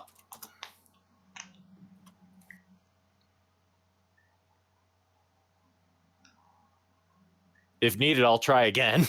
Oh, was that the 23 was your result? Yeah, you smash the lock. You smash the door open, and it breaks the pin out of the wall. Yeah, I just picture that Kalani just walks over to the door and moves one fist back, and then just palms the door open. Okay. Oh, I was thinking that Kalani checks the door first. Was like, oh, it's locked. Yeah, just one moment. Boom. Yeah. So inside there's a hallway. There's a few doors lining the sides and a large door at the end. Pohatu points out the large door as being the one that leads to Mutran's lab proper. Kalani's lockpicking services. Now in an area. Yeah, Kalani's lockpicking services. Also, consequently, come visit Varut's door repair services. No. See, we got two ways of opening doors here. We have the tank, just punch a hole straight through it, or the Mandalorian blast it open with an explosive shape charge. Take your poison. The point is that somebody in the party needs to start a door fixing business. So yeah, and then we will be rolling in it. Make you think, guys, fixing. Is it a shark? After we defeat. Is it an absolutely sharky and scummy business practice? Yes. Would it work? Maybe. So yeah, what would you guys like to do? Okay, so you described a couple hallways and then a main door, and the main door is the one we're after, right? Yep. All right. Okay. So Griswold check the hallways first. Make sure no more of those. There aren't any more Rakshi as far as you can tell in the hallways. The rooms. Are you checking any of the rooms or that are in the hallways other than the main door? I'll pick door locks you can peek through or anything. Yeah. Through the one you peek through, you see several strange-looking, partially mechanical creatures immersed in what you assume is Bacta, but it's very clear, and they are not moving in the slightest. Wait, if I speak while being invisible, I assume they can hear me, even though they won't see me. Yeah. Yep. Yeah, I'm there's something floating in some tanks in here, some sort of, science project, for lack of a better word. Perhaps we should disable it before any mutants grow. Pohatu, I assume you, you somehow indicate the door in question? Like, you're invisible, so... He knocks not make a sound, but we don't see it. Yeah. Pohatu looks through the lock as well. Just normal Rahi, but Mutran will probably try to do something with them. He's a scientist and loves to experiment on all sorts of beings, including myself. Oh. Any other dangers we should be aware of in the other rooms? None in any of these side rooms. They would likely only contain Rahi and tanks, maybe some protodermis, maybe some other supplies. All of Mutran's dangerous experiments will be in his lab with him. Then we have little choice. Portable hole in the ground in hand. At this point, I'm sure he's already prepping his defenses because he probably heard me break the door earlier. Probably. So, no point in being subtle. Yeah. You tried the subtle approach, it didn't work. Yeah, no. It's a little strange just seeing like Griswold's staff floating in mid-air. Being subtle, I go to the big door. Okay. The big door is unlocked. So as you I don't care. As you smash it open, I walk up, knock on it, and then bash it down. And beyond you see a lab with several tanks containing far stranger creatures than what you've seen. 6 of them contain various colors of beetle-like creatures. Out of character, they're Bow-Rock. I actually have one on my desk. And 2 the of fire them... one, specifically. It's called a Tannock. 2 of them contain what look like large mole-like creatures that look like sort of like a cross between a panther and a mole that are covered in blades and have massive claws. And a being with green and white armor stands over what looks like a work table. So you've arrived to kill me, I assume? I'm not going to lie, I was kind of hoping his first reaction was to say, it wasn't locked. That would have been hilarious. Like, I know you're breaking and entering, but it wasn't locked. It was unnecessary. The lab's about 50 feet on each side. All right. Yeah. We should probably update a battle map.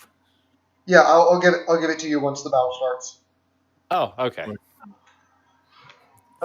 Griswold, I give you your staff. Yes. It's practically floating mid-air. I guess I'm still invisible. Mutran did ask you a question. Yeah. So you've come here to kill me. Yeah. Is what he said. Who wants to respond? I guess I'll respond. Yes.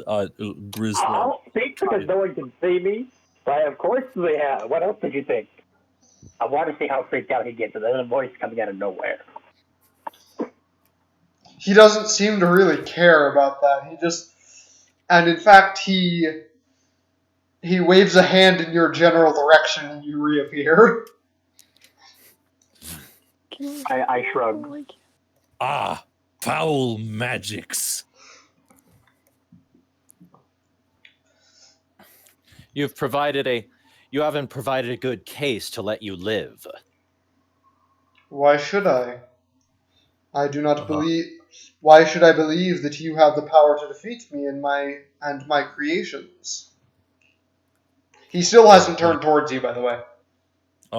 Griswold is just going to go ahead and take her hands out of the manacles because his freedom of movement is still active at the moment.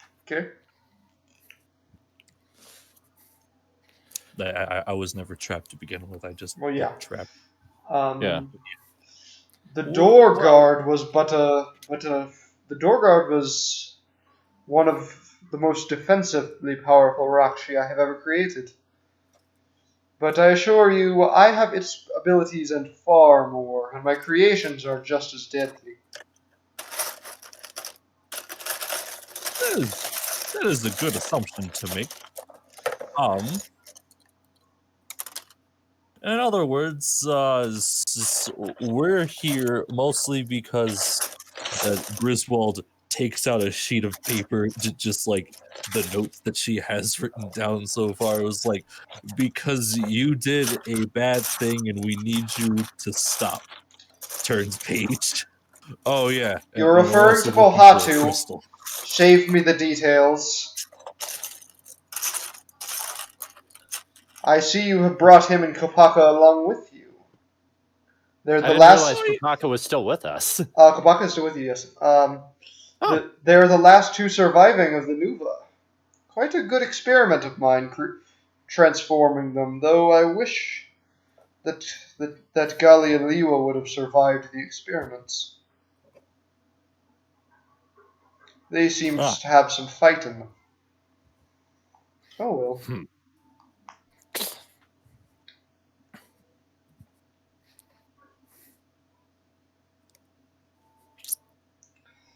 I'd like to point out, John, that when you described that it was the Toa Nuva forms, I was like, and now you described that Galli's gone, because the only ones of the Toa Nuva I've got are Gali and Kopaka.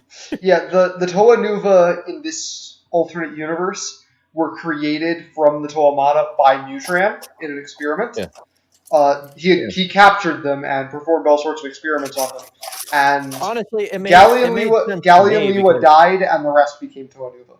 Yeah, honestly, it made sense to me because it never made sense to me that they became the original Toa, but it was never explained to me proper why they became the Toa Nuva. But you know, they took a dip in energized protodermis and it modified their forms. Oh, okay. All right. Is there just is there just a random beaker with liquid inside of it? There are plenty of beakers with liquids in them. All right. Time to annoy him. I'm going to take one of the beakers and I'm just going to store it. You are not within reach of any of the beakers. You are still standing in the doorway, I assume. Can I get in range of one of the beakers, or? Not without moving any closer to him. You can sense a lot of gravity in his words. So something is telling me not to get closer. Yes. I mean, I could always hand a sonic bomb to Kalani, have Kalani throw it in there. But can we get closer? You could do that. Gregory, get in here. Gregory comes from behind the corner. Wait a second. This thing... Wait, no. What? John, would you consider rubber an inorganic material? Yes. I believe it is. I think it is. Well, it can be made from anyway. It can be made from sap, but like rubber would be like oil-based rubber. Which why are you asking this? This guy is made out of an inorganic material, which means no, he is partially organic, but he is partially mechanical as well. Metal and let's melt him. Dude, what do you have disadvantage on the saving throw for shattered? It says a creature made of inorganic material such as stone, crystal, or metal has disadvantage on the saving throw. Yes, dude, okay. Just wait. Cast heat metal on him. He's made of metal. He can't discard the metal. Question: how many instances of heat metal can you use? Heat metal is a second level, so if I upcast it, I can upcast No. it. I mean, like, on a... this is more of a question for John. How many instances of heat metal can be used on the same object? 1. Oh. Only 1, because heat metal heats it red hot, which means any more would just it wouldn't really have much of effect. But if he's made out of multiple metal plates, I could target one plate like on his arm, and you could target another plate like on his other arm. Yeah, that's an option. Would that work? Oh, right. He hears you. I assume that you're discussing this out loud. No, I don't think we are. I think we're just trying to plan what to do because. Okay, it's like what I was thinking is that we're just kind of like huddled together in like one of those football circles. Was like, all right, team play. I was just waiting for you guys to do something clever before I He did turns something. towards you for the first time, and you see that his eyes are very crazed. Well, if you're not going to start the offensive, I suppose I will. He points towards two different of the vats, and they shatter, and the panther mole things climb out and begin to stalk towards you while growling. What are they called? Blade burrowers. And Mutran actually says that these blade burrowers should provide a challenge. What the hell is that? You're right. That is weird.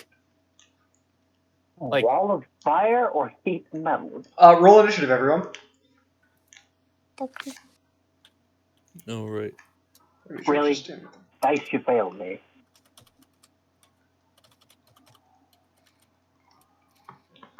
Better than last time. 15. When Kalani is faster than the root. I actually have a stat block for these. I didn't have a stat block for the previous creature. For the Tarashi, I was improvising all those rolls.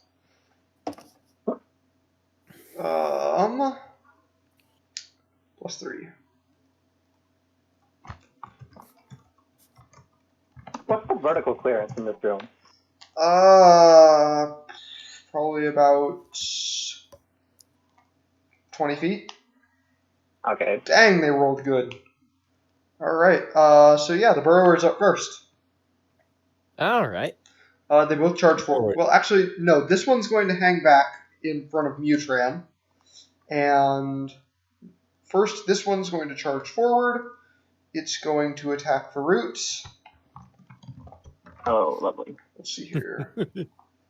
Once with its bite and 2 with its claws. Twice with its claws. Okay.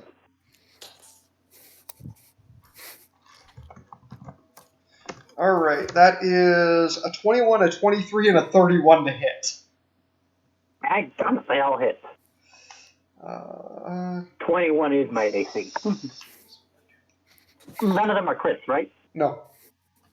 Okay, because if they were crits, they would be normal. Yeah, no. Alright.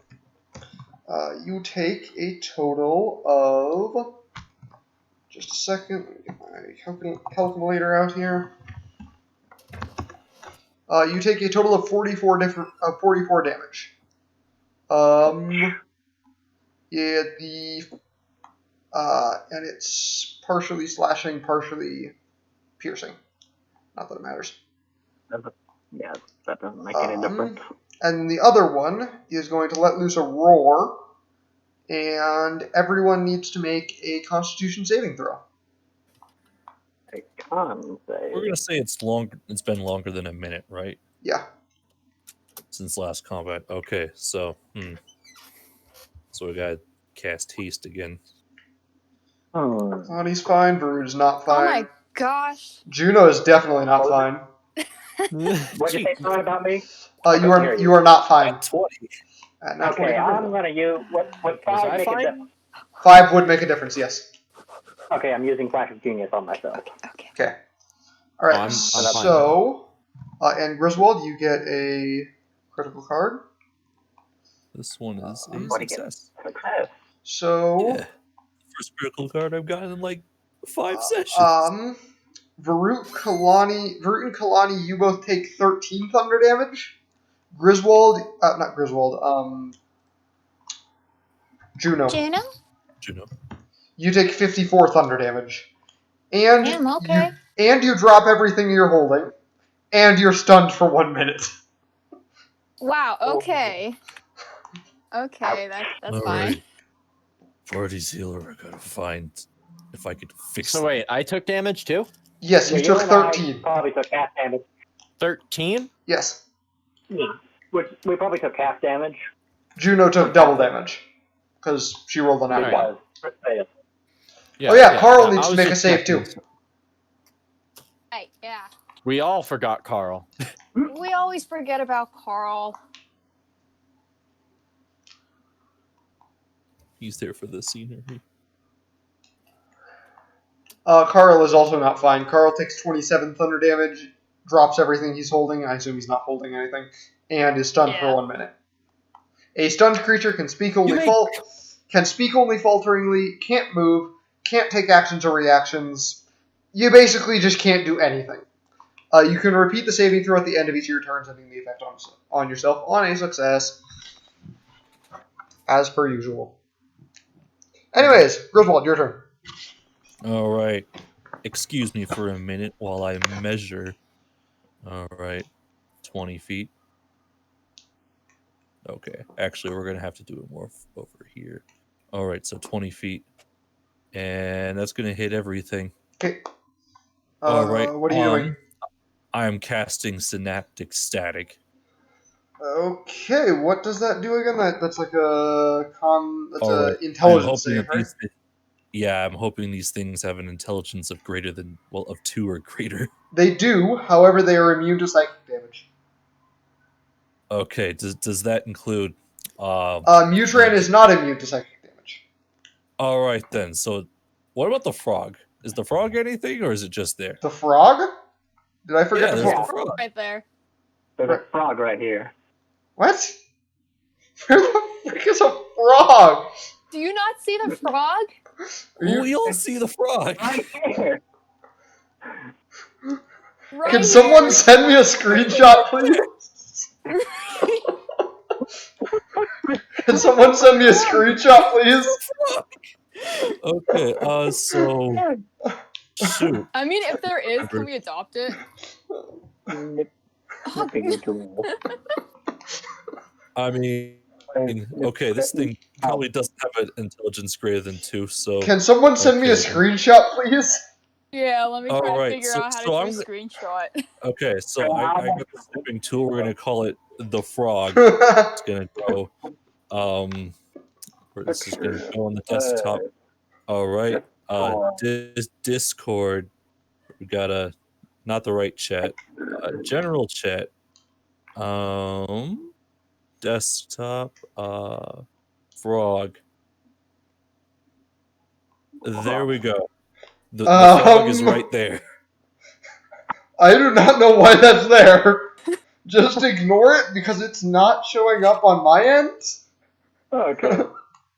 I also took a picture of it. Apparently, my computer's being slower, but I have no idea why that's there. Okay, yes. So Mutran will make an intelligence saving throw.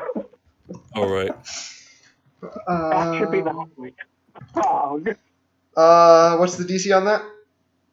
The DC is at the current moment it is 18. All right, he passes. All right. Okay, he's going to be taking half damage then, and he doesn't get the subtracted roll. Okay. So, roll 8d6. So, judging from that stat, that'll be 19 points of psychic damage. Alrighty. He is, however, resistant to psychic damage. He is not immune, he is just resistant. So that's not 19. Because he's partially insane, so... Yeah. Gotcha. Alright, well, I forgot to cast haste, so we're just gonna go behind the gibbering body of Carl at the moment. Alright. So, Juno, make a Constitution saving throw.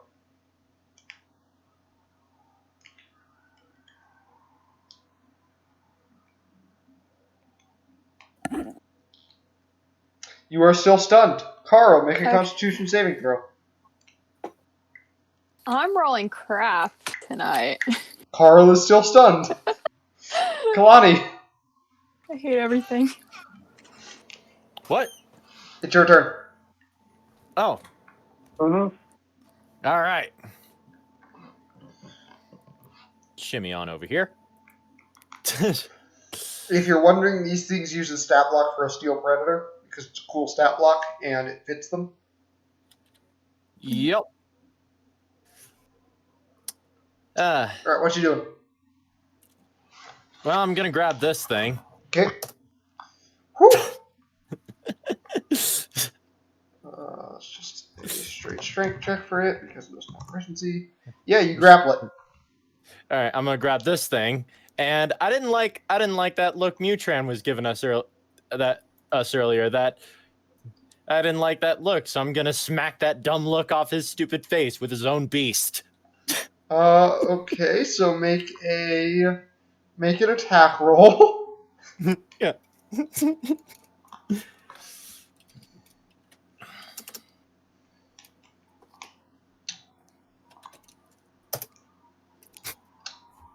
You do not hit Mutran, you instead hit the beast in front of him. What? You don't hit Mutran, you hit the beast in front of him instead. All right. So roll damage, 4d6 plus your strength modifier.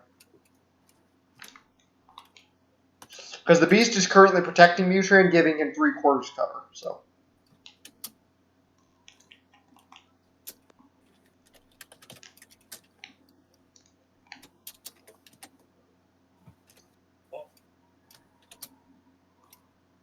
Are the beasts organic? The beasts are not fully organic. They are partially mechanical. Pretty much everything is partially mechanical. Yeah, I mean, have you guys looked up a picture of what these things look like? Nope. Yeah, My I saw it. God, that's weird. Yeah, it was. They were released in that old Rahi book where they had a bunch of people make custom builds for what Rahi looked like. Yeah. And there's a new version of a Dermis turtle that looks a lot better than the old Dermis turtle. The old Dermis turtle is kind of weird looking, but the new one is rather adorable. It's, yeah, Dr. Destroyer. Wait, so is the frog partially organic? The what? The frog? The frog. The frog does not exist. I don't know why that's there. You can't get rid of it? I can't. It's not on my screen. Clearly, Mutran is crazy. So Mutran is just making us see a Manifestation. frog right here. Yes, I can't get rid of it. That's Yes. weird. Extreme powers. I cannot get rid of it.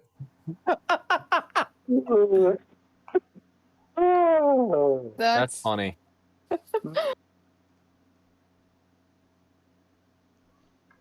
Okay. Now I have.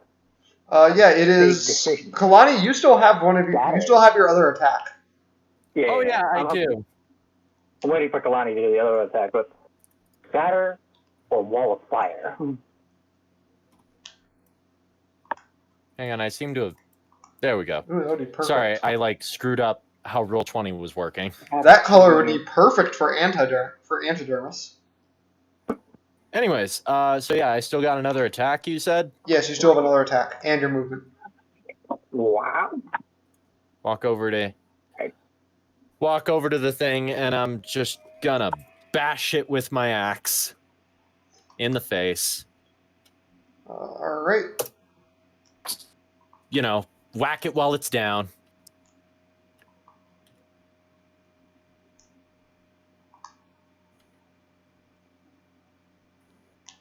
Roll the hits. Did that hit? Yeah, that hit. I'm just messing around with effects here. Don't mind me. I did 20. Okay. Minus whatever resistances this thing might have. It doesn't resist your axe. All right. Because I believe your axe is considered magical. Nothing resists. Oh yeah, it is. Yeah, Varut. Okay, I'm going to upset Shatter all the way to 4th level, and I'm going to throw this sonic bomb to right here, so it will hit all 3 of them. They need to make con saves. And if you're rolling them as inorganic parts, then that would be disadvantage on the saving throw. Con save, DC 20. Instead of disadvantage, I'll give them a -3, which is like half disadvantage. Yeah. Both the beasts fail. All right. And so does Mutran. Okay. So yeah, the Shatter Bomb goes off. I can make effects now. Yay! 34 thunder damage. What's these guys' stats with thunder damage? These guys are resistant to thunder damage. Not Mutran is not. The other creatures are though. Darn. The burrowers. Darn. Seems like no matter what kind of damage you throw at these things, they're resistant. I'm just gonna assume they're resistant to everything, but don't worry. But don't worry. If they don't die first, that's fine. Mutran has other issues. What's next? What can I do as a bonus action? I don't know if I can do anything. I can't deploy, because deploying the cannons is a full action.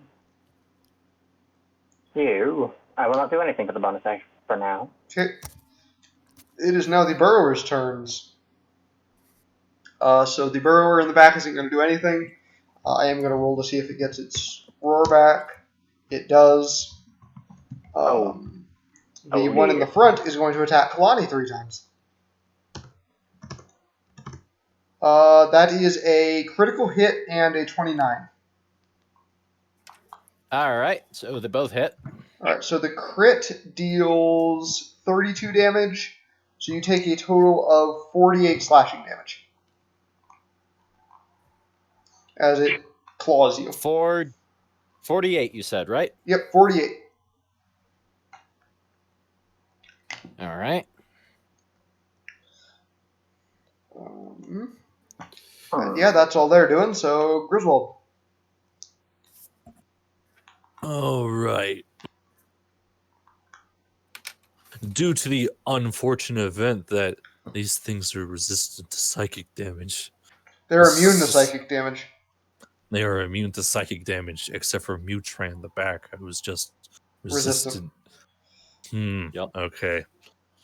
Don't worry, I think I have a plan to try to super, make things awkward for these creatures. Are you gonna suplex it? Into each other, because I found they have spikes on their backs. So if I can somehow, impale each other with them.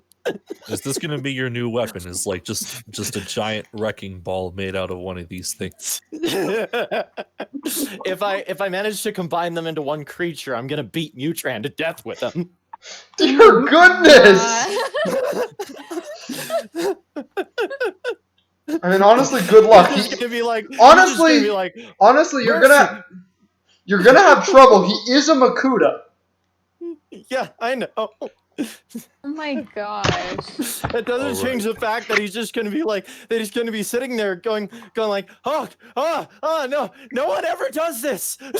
He is currently standing at his work table doing something. Like, he's not facing you. I am gonna interrupt his work so hard. Wait, all right. But at least my plan is laid bare for you guys. He seems more annoyed by the shatter and the synaptic static than anything. Yeah, I was gonna say, anything glass around him would have been completely, shattered. Nothing around him is made of glass. Crystal? Crystal.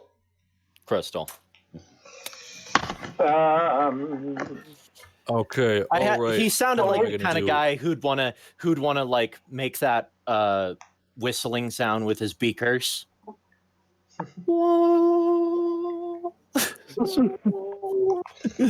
I know one time he was with his chemistry set, just started playing his own music. All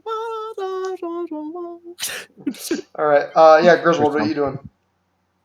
All right. Okay, so first off, do the thing that I forgot to do last turn, which was a lot of stuff. First, I'm gonna cast haste. Okay. Bonus action. By the might of Cain, activate the blade. All right. Second, your other action. Second, yes, second action. What was I gonna do? Oh yes, the showstopper. So go ahead and take out one of the puppets with a comically large gun and cast Disintegrate on this unfortunate fellow in the back. All right, it will make a dexterity saving throw. It's it's a dexterity saving throw. It will fail. Yeah. So roll damage. How much does back one take? We'll see. All right, 10d6 plus 40. 73 points of force damage. All right, it is still alive. Ah. All right. In fact, it doesn't even look. Rip out its soul It does. completely. It's only about half dead. What? Yeah. So what you're telling me is I actually was curious. Are you only going to show health bars for boss fights? I meant to show health bar. I would show health bars here if I had prepared them. So, but I didn't. Okay. Okay. Fair enough. That is the entirety of my turn. Alrighty, Juno, make a Constitution saving throw. Okay. Alright. Fuck.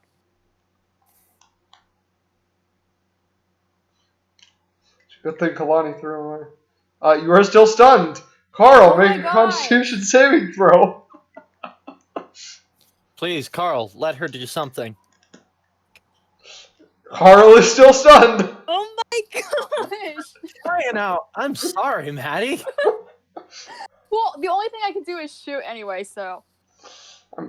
Well, that's not true. You could do that, what was that? Ensnare? Ensnare and strike. Awesome. Right? Yeah. That was, I guess. Kalani, you're up. That was awesome. I put that in the highlight.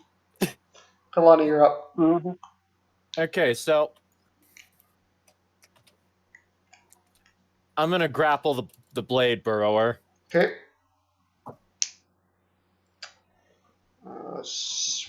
Resist. You successfully grapple it, but only just barely. It rolled really well, but it got a 26. Yeah. Anyways. Okay, so I'm gonna be here now. Okay. And, I've laid my intentions bare. I'm gonna make an smash attack. its Yeah, back. make an attack roll. See if I can manage to impale it on the other one. Yep, and vice versa. Make your attack roll. Okay.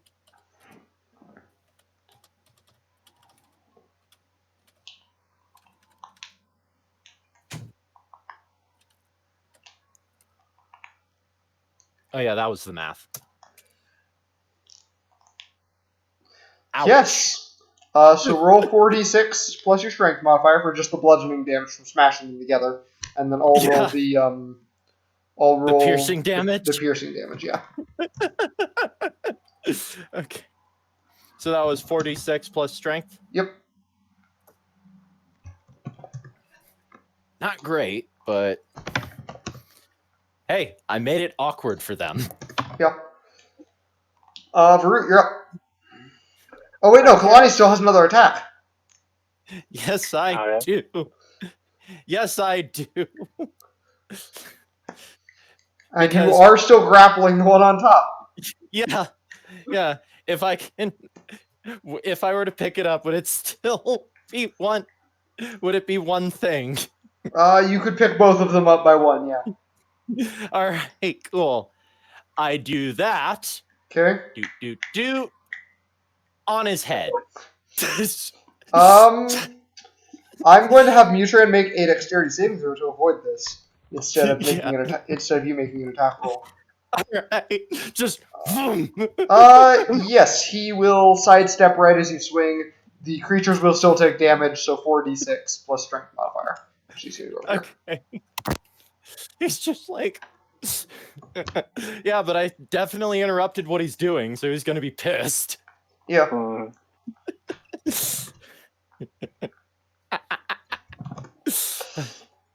And after your turn, I'm going to have Mutran do something. It's kind of like a legendary action, but it's more of a story-based legendary action. All right. He looks at the two creatures on top of each other. That is a most interesting idea. He holds out a hand towards them, and see a shadowy hand shoot out of his hand and clasp around them, and it fully ensnares them. Is this a spell? And it is not a spell. And it sits there for a couple of seconds. It remains the same, and then with a shockwave that blasts Kalani back a little ways so I can move things. Both free up. the hand opens, revealing one larger, more horrible creature. Oh gosh. I made things worse.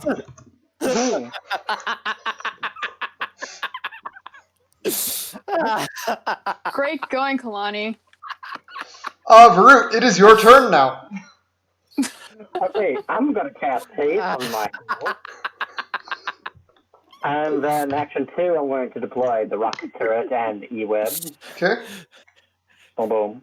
And then bonus action, they're both going to fire on Mutran. Yeah. On Mutran, okay. Meanwhile, Poatu and E-web are watching shocked from the doorway. Kopaka right now is just trying to keep Pohatu safe because Pohatu is very weakened and he doesn't want to lose him. It's just I'm just imagining they're both like, wow, that is a savage warrior. The second look at my armor and go, the second one hits. Okay, so 19 misses. Good to know. Flash R 3d8. Enter. 15 force damage. Okay. They've seen what a savage warrior I am. They look at my armor and stutter to imagine how I obtained it. All right, now it is the beast's turn. Let's see. Oh here. God, he can't do that to my armor, can he? He cannot. Okay, I was about to be the like... The beasts are... Well, I mean, he could do it to your armor. I was about to be like, if he revived Goma... He could... I mean, he is a Makuta. If he really wanted to, he could just absorb you, and you pretty much wouldn't be able to do anything about it. But he sees sport in this, so that's why he's not really doing that yet. Okay. Let's see here. What's the beast going to do? The beast... See, the beast is going to make first a bite attack against Kalani. Yeah, I figured. That's a 33 to hit. Oh. I can't name a thing right now that wouldn't hit. Yeah. You take 20 points of piercing damage. And you are grappled by it. And then it's going to try to claw you twice. That is a 21 and a 20 to hit. I believe the 20 meets your AC, 20 right? is my AC. Okay. I'll be nice and say that doesn't hit. Yeah. So 22 slashing damage. Griswold! All right. Let's test to see... What was it? Let's test to see what the immunities of this thing is. Since it's immune to psychic, let's see if it's immune to fire damage. Okay. What are you doing to it? I'm going up and I'm stabbing it. Okay. Go for it. I'm gonna jump over Juno's throbbing corpse at the moment. Go for it. Make your attack roll. Oh. 29 to hit. Yeah, that'll hit. All right, rolling 1d10 plus 2d6 plus what was it? 5. Wait, 7. All right, 19 damage. 6 of which is specifically fire damage. The beast takes all the damage at full damage. So. So, I'm just assuming that this creature also has legs on the top of it. It does not. Oh, so it does, however, have two. It does have an extra pair of legs, and it also has. They're like these two scythe things, like on top of a zergling, with claws. Okay. All right. Well, I'm going to backhand how I made this worse. Nat 20. All right. Roll damage. Yeah. All right. And also have a critical card. Plus a bonus card. 8 damage. Roll another d4. Oh, another d4. Yeah, because you got a crit. Oh, okay. So a total of 12. Okay. All right. So that's first action. Next action. What you gonna do? I don't know why I keep giving myself haste, so I gotta continue doing this. Maybe I should have done it first. We're gonna see if it's immune to radiant damage. Okay, I'm going to go and cast Guiding Bolt as a third level you spell. will be at disadvantage against it because it is within 5 feet. Ah, okay. All right. Since I already hit it, I'm gonna back up 1 square. Okay. And now I do it. Now you guiding bolt. Okay, go for it. All right. So rolling 1d20 plus 10. Yep, 20. that'll hit. Go ahead and roll damage. Since it's third level, it starts off at 46, so that's 66. 20 radiant damage. Yes, it will take full damage. Ah, okay. That works too. Who's ever hitting it next, you have advantage. All right, Juno. Con save. Okay. Alrighty. Nope. This is getting Carl, con save. That's 21 now. Flash of Genius as of the action. All right, Oh Juno, you are no longer stunned, but that still cost you this turn. Carl is still stunned. Okay. Don't worry, you can move next turn. And Finally. But however, you will wonder where the hell this giant creature came from. Kalani. Okay, so it's grappling me, so standard procedure it is currently biting you. Yeah. Standard procedure is to return the favor. Okay. Not biting, but that it's made of metal. That's ill advised. But yeah, okay, you grapple it. I assume you grapple it by the jaws or something like that. You're finally catching on. Yeah, I'm gonna wrench myself free of its jaws. All right, make an athletics check. Also, keep its jaw. Yeah, make an athletics check at advantage.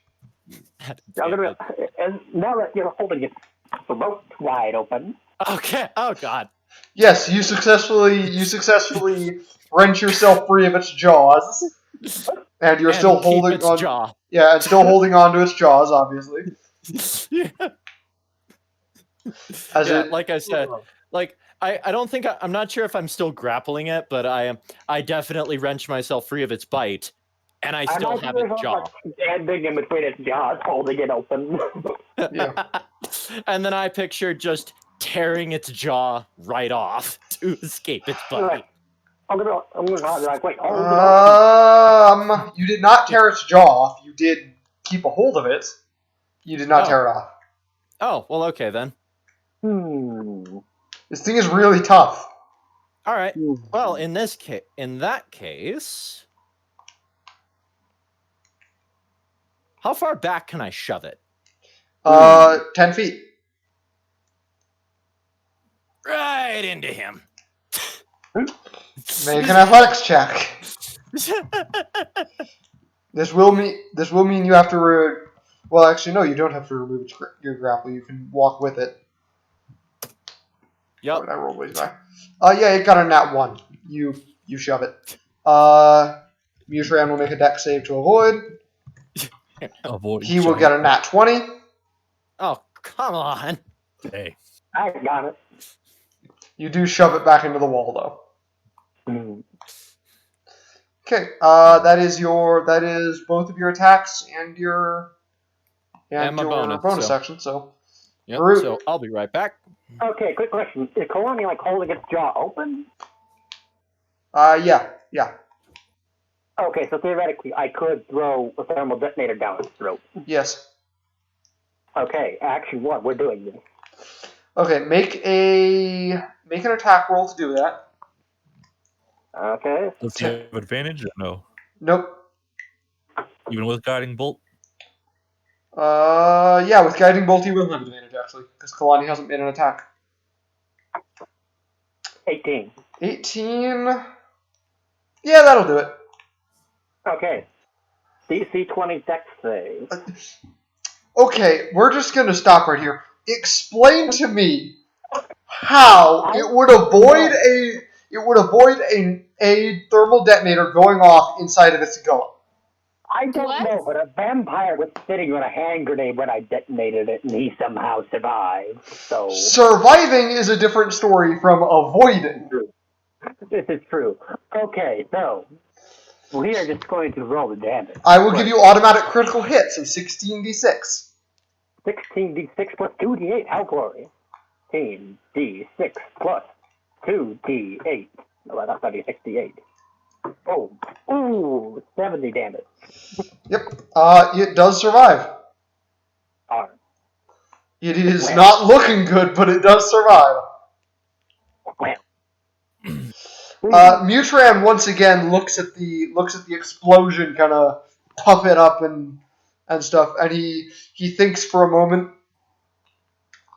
and then the shadow hand grabs it again and opens it, and it now has red markings on it,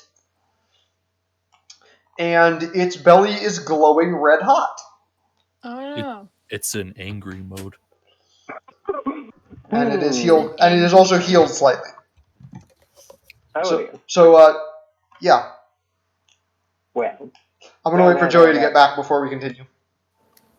Okay, Okay, I have another action from haste, and I have my bonus. Wait just a second. Right. So Brad chucked a thermal detonator down its throat. It survived, and now it has red markings. And now Mutran modified it again. It has red markings, and its belly is glowing red hot. Oh, come on. Something tells me it's gonna explode. No, it has fire breath now. I mean, Maybe. yes, that too. Oh no. Oh yeah, and stunned creatures automatically fail dexterity saving throws, don't they? Mm-hmm. Poor Carl. As a precaution, I'm going to fly 20 feet up for movement. Okay. And then, let's see here. No, let's save that for later. I'm going to cast, for action number 2, Scorching Ray on Mutran. Okay. Make your attack rolls then. D20, no, not 20. D20 plus 12. Enter. 1. Nope. 2. Yes. 3. Yes. So 2 Every hit. hit? 2 hit. 2 hit. So that's 4d6 plus 1d8. That's 21 fire damage. Okay. And then I'm going to have... Let's have both turrets fire on the big panther thingamabob. The beast. That's what it's called. Just call it the beast. The beast. Okay. 20 plus 12. 19. First attack against the beast. And second turret, 18. Both those hit. Okay. Let's see here. It's bigger now, so it's easier to hit. Yeah. Okay. Yeah. I'm just combining the two rolls. Okay, that's fine. 22 force damage. Okay. Anything else? No, that's action 1. Action 2. I'm at the ceiling. You say it was a 20-foot ceiling? Yep. And that's the bonus. Yep. 7. Let's see here. Whoops, that's not what I wanted. I think what he's trying to say is that it's going to burn all of us. Oh, yeah. Except me, I'm 20 feet up. Alright, so now it's its turn. It unhinges its jaw and lets loose a cone of flame. Everyone, yes, including you, Varut, must make dexterity saving throws. I have advantage. Do I get advantage from being out of the middle of the flame? You do not. You are still within the cone of flame. However, and Carl... because of haste. Oh, yeah. Carl does automatically fail because he's stunned. However, what? Carl does automatically fail because he's stunned. Yeah. Okay, so that was the however. It's going to die. I'm using Flash of Genius on that. Flash of Genius ain't gonna save you. 16 will not make a difference. Okay, Nope. then I guess I won't. 22. I guess I won't. So 22, that's a pass. Oh, So Griswold's the only one that passes their saving throw. What? okay. Could I get an advantage just because I was grappling its jaw?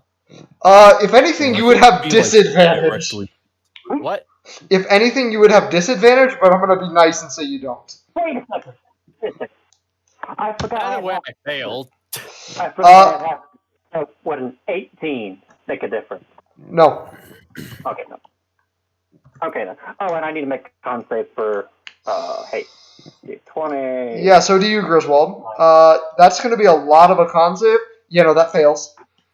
But I have advanced forecast too. Right. How much damage is it? Yeah, no, that still fails. You take 50. You take 58 fire damage. Everyone that failed takes 58. Griswold, you take 29 fire damage. All right.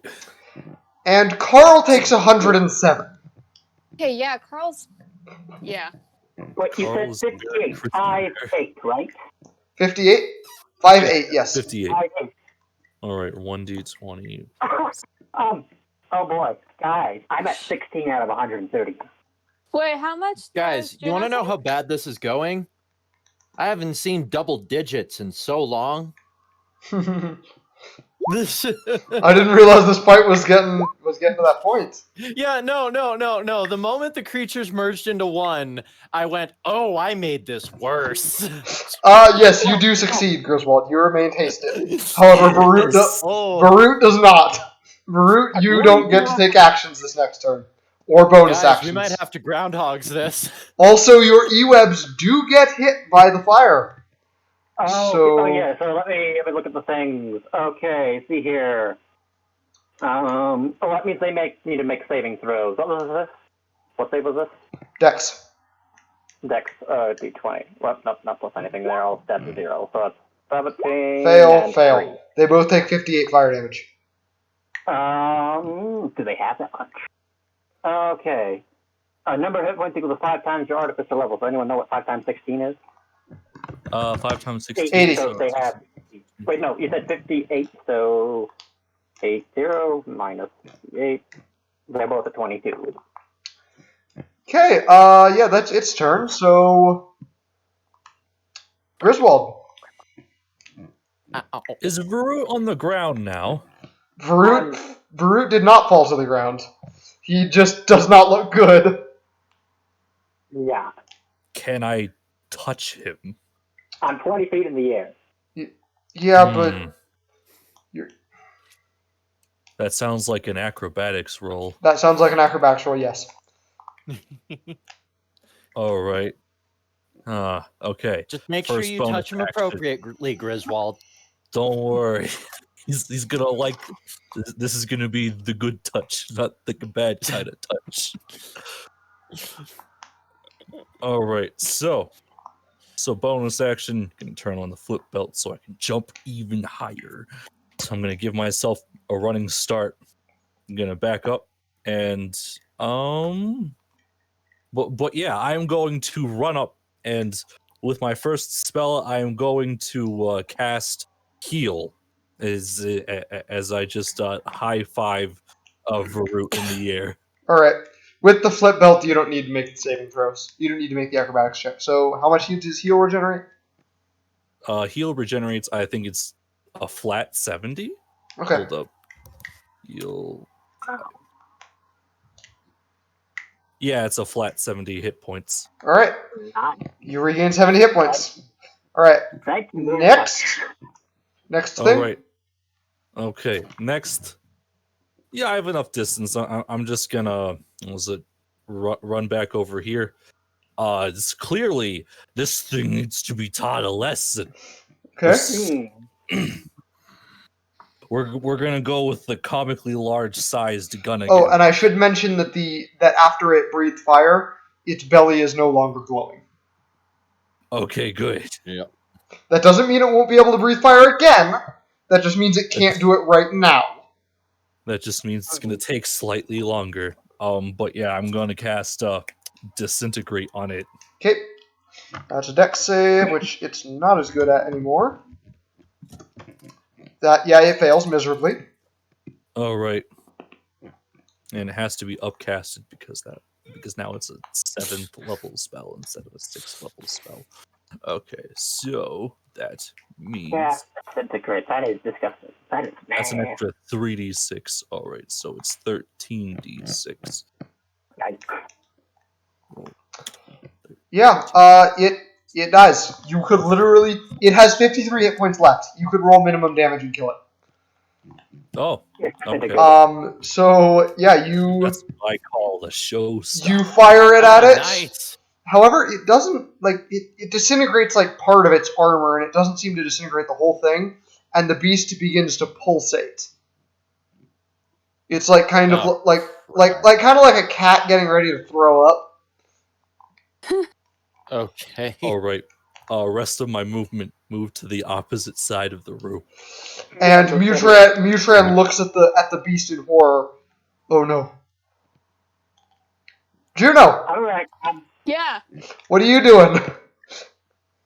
Ensnare Mutran. It's there. Okay, fine. It takes a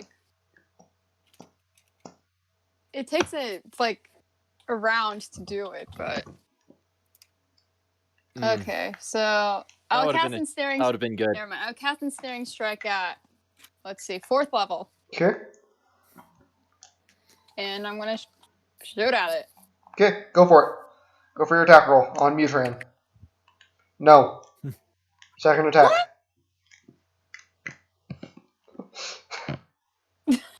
Yes, that will hit. Okay, good. So he will make a strength saving throw. He will not take any damage because I assume your weapons aren't magical. Yeah, they're not magical. He gets 14 on his save. And he fails. Alright, what do you want to do with your bonus action and your movement? Oh, Ensnaring Strike was my bonus action. Oh yeah, what do you want to do with your movement? Movement? I don't know. I don't really need to move anywhere. The beast is pulsating, and it is glowing brightly. Okay. I feel like it's gonna blow up. I am going to scooch behind Baruch. Behind me, that's all. You are all going to get yourselves killed, and it's going to be your fault. Carl needs to make a death save. Oh no. I think. Oh, that's.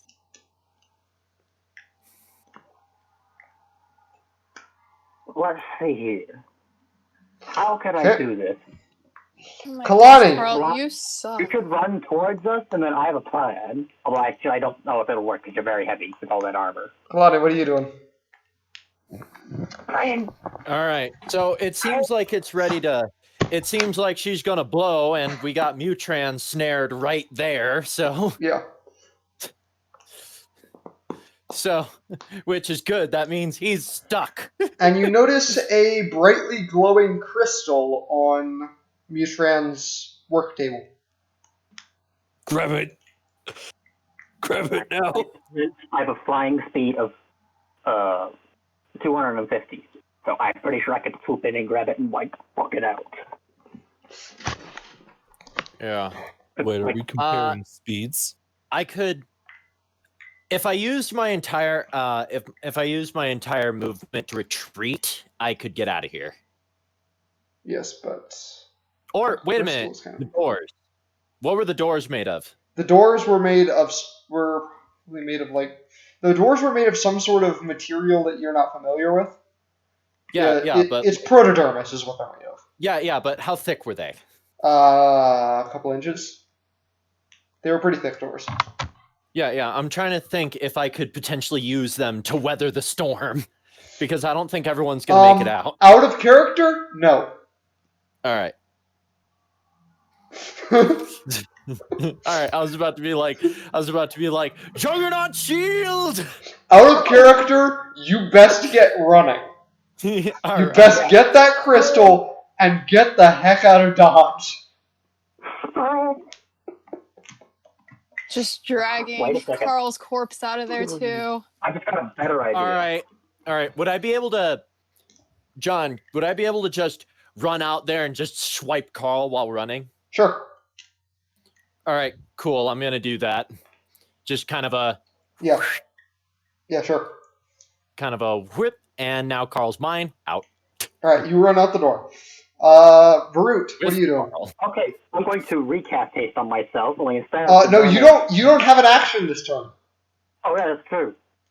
Never mind. You can move, I think. Okay, I was gonna, let me check haste real quick. Haste. Okay. That action is when spell ends, the target can't move or take actions until after its next turn. So you can't do anything this turn because a bonus action is an action.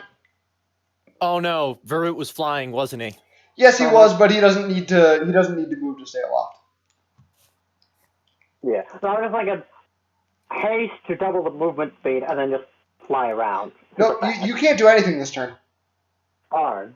Wait, could I have done that or no? Done what? Well, like get out of the room or no? Because I saw it happen. Yeah, and it was you like, could have done that. To get out. You could have done that. You didn't, but you could have. I didn't because I didn't think that this thing was just gonna kill everyone. I didn't know it was that major of a problem. All right.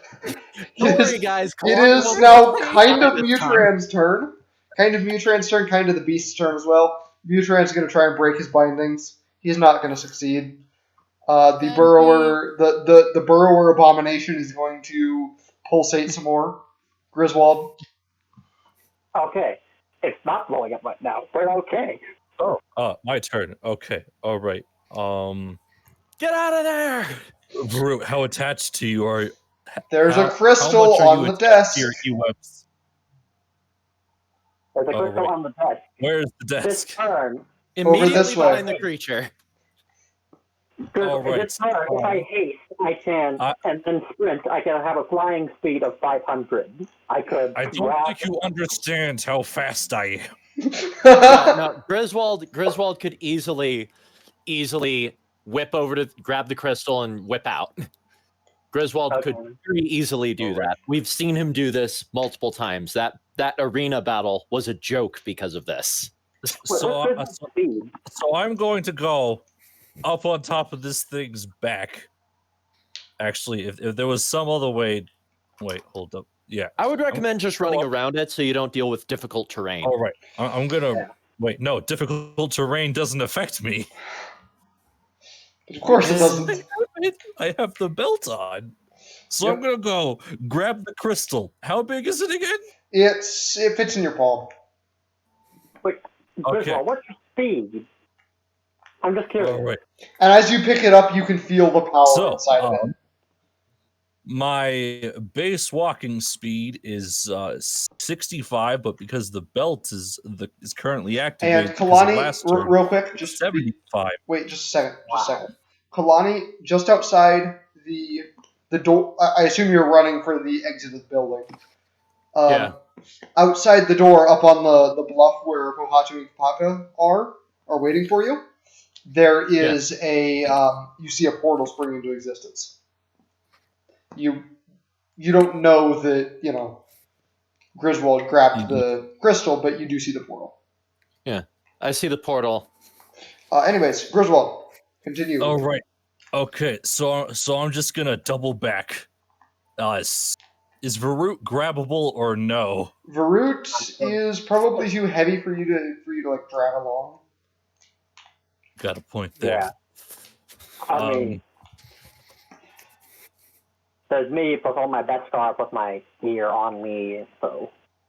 Gosh dang it! Why are you so heavy? I'm still 20 feet in the air. Can I grab Juno? Yes. All right, I'm gonna go grab Juno. You don't need to make a check. All right, and I'm just gonna shove both of us outside. Okay. And because you're so ridiculously fast, you probably make it out the door. So I want to grab Carl. Griswold's got Juno. Okay, so that just leaves. So yeah, me you're the and only Ken. one. You and the Ewebs are the only ones still are the only things from the party still in the room. Oh, and the Okay. frog. Don't forget the frog. Yeah. Frog does not exist. Well, Come if it's on. not my turn because Juno. Wait, no, actually we still got Juno and Kalani. So Yeah. I'm gonna say I just not do anything besides run, but. Juno, do you want to do anything? I'm booking it out of there with Griswold. All right. Yeah, I think you might have to rebuild your e-webs. I assume Kalani keeps running. Uh-huh. Yeah, I don't know what's going to be going on with that. I forgot to grab a random object. John, you know what would just be the most hilarious thing that just, like while I'm running, I just get accosted by that rock sheet again. Back good. Okay. No. All right, Baruch. You again. Okay, I'm going to sprint, fly down, grab my two cannons, and fly out the hallway. All right. As you try to fly away, a hand made of shadow shoots out of Mutran's chest and tries to grab a hold of you. Make a acrobatics or athletics check to avoid it. Acrobatics and athletics. Athletics is much better. Sure. D20 plus 10. 23. You just barely avoid it. I imagine the shadowy claw scrapes across his best arm. Yep. And as he shoots out the door. I shoot past this one, I sort of wave, and he just keeps on going. Bye. And you guys run for the bluff. Pretty much like as you're running away, the whole freaking lab just goes supernova. And you feel the heat of the explosion behind you as you run. Yeah. I'm gonna bring back And you make it to the bluff, panting, out of breath. I'm gonna turn and look. More Gerudo training doesn't let you rest. You're gonna turn rest, and the desert kills you. You're gonna turn and look at at where the lab was. Yeah. All that's left is a smoking. If it's too bright, I'm gonna keep looking away from it. But no, by goes supernova, I mean it blew up very violently. Yeah, I know. Yeah. All you see is a smoking crater. I'm gonna think like, well, this brings back bad memories. This reminds me of home. I'm gonna. Oh, I remember that day. Pohatu looks at you in like sort of a shocked wonder. What on earth happened in there? That was out of character. What in the name of Modern Nui happened in there? Yeah.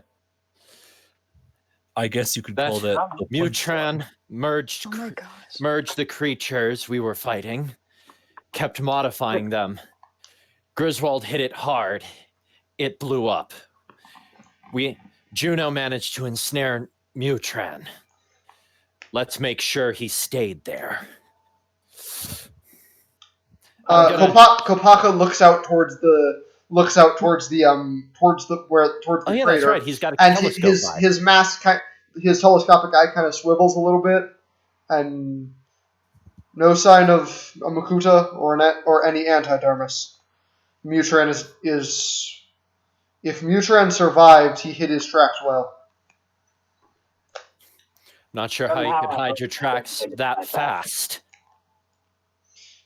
Never underestimate a Makuta. I have one more question to ask. Is there like a sizable bit of rubble? No, there is nothing. I'm assuming it's just a black crater. Yep. because I imagine that when you described it as going supernova, that it just kind of expanded into a star-like object, and then just sort of disappeared. I just meant it blew up really violently. Yeah. A great big mushroom cloud and everything. Yeah. All right. Okay. But is there black sand? Yes, ashes. There is black ashes and sand. All right. Griswold is going to go and gather up like a sizable portion of this. All right. As you are gathering sand, you notice you notice the mostly melted, pretty much almost unrecognizable form of Mutran's mask. Oh, thank God. Never mind. We're In the taking sand. I was going to say... I pull out my disintegration rifle and I shoot it. I do not want that guy coming back. Alright, it disintegrates. Wait, what does it break into several parts? No, it just disintegrates. Gosh, dang it. Why do you gotta ruin all of the souvenirs? Dang it. Where you gotta ruin everything. Hey, John. John, I just imagine we just sort of see the Rakshi looking at the place it was guarding. The Rakshi is nowhere to be seen. The Rakshi was there by the door and was like, "Ha! I'm gonna get you guys." Yeah, the Rakshi was like standing by the door, like waiting for you to attack it, and then you just ran past it, and it looked past you like, "What? Where are they going?" And then the whole thing blew up.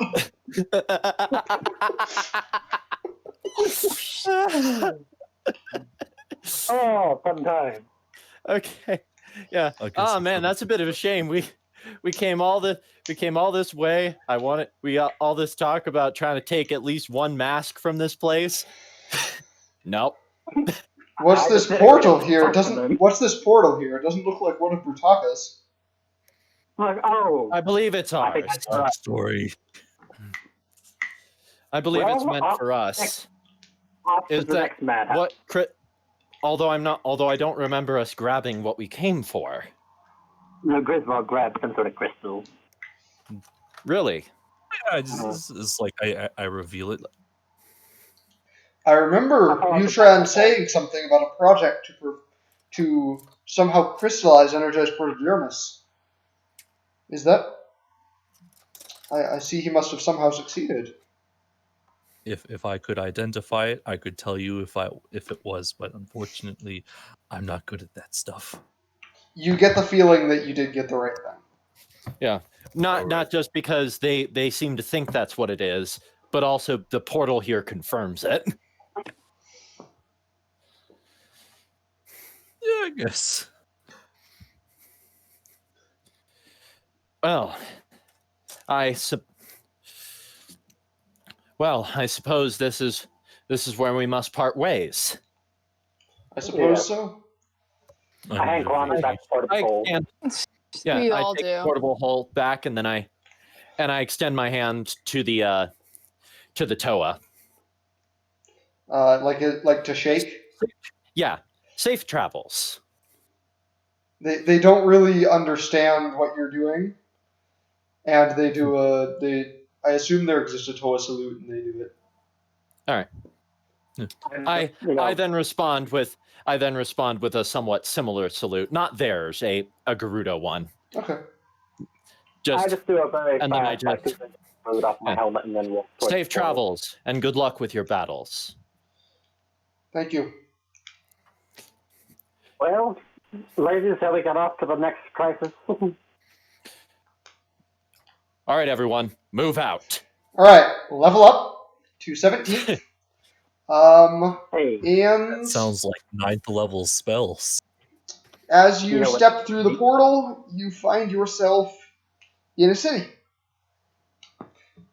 Oh, like a full-on like modern city, or like a more of a medieval styled city, but also a little bit steampunky, a little bit magitech-y.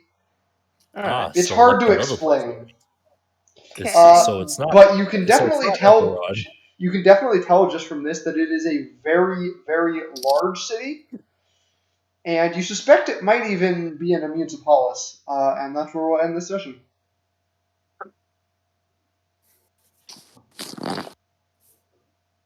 Oh god. Okay. I have not decided. I have not decided what you are there for yet, so that is why I have not told you. All right. So I just want to say something real quick. The reason What? you guys, so I don't know how the frog showed up there, but the reason that there were frogs on screen at all is because I planned for you guys to have defeated the Blade Burrowers, and then you were gonna have to fight the Bohrok Call. But I got the idea of like, what if Mutran modified the Blade Burrowers as you fought them? I will say, well played, turning, well played, making my strategy suddenly make everything exponentially worse. Yeah. Just well played. Although, I mean, I threw a thermal detonator down his throat, and he got the brilliant idea of making it breathe fire somehow. Oh, yeah. Because Mutran, he don't give a crap. He just got the idea of giving it the ability to breathe fire, so he gave it the ability to breathe fire. These special effects are pretty cool, by the way. There's all sorts of them. Like there's shapes and colors. Fifth level spell. What? I am scarier now. I get 6th level spells. Well, I mean, we're all scarier because proficiency bonus just went up. So Yeah, no, that's what I was talking about. I'm scarier now. All of our hits are more dangerous. My spell save DC is now 21. Improved Juggernaut specialty. What is that? That means unyielding strength becomes better. Went up. Now, whenever you grapple something, it is considered restrained. Oh, that's mean. That is glorious. What I mean, it means everything you grapple all of a sudden stops being a problem. Yep. All right. Okay. So movement went from. Well, I mean, I've been doing that anyway. No, but even so, grappled creatures can still attack. They can still cast spells. Well, a restrained creature can. Do anything. No, a restrained creature can. They just have disadvantage on attack rolls, and creatures have advantage on attack rolls against them. This is true. So it makes it a lot easier to kill them. It does not make them able to do nothing. They can still do stuff to you.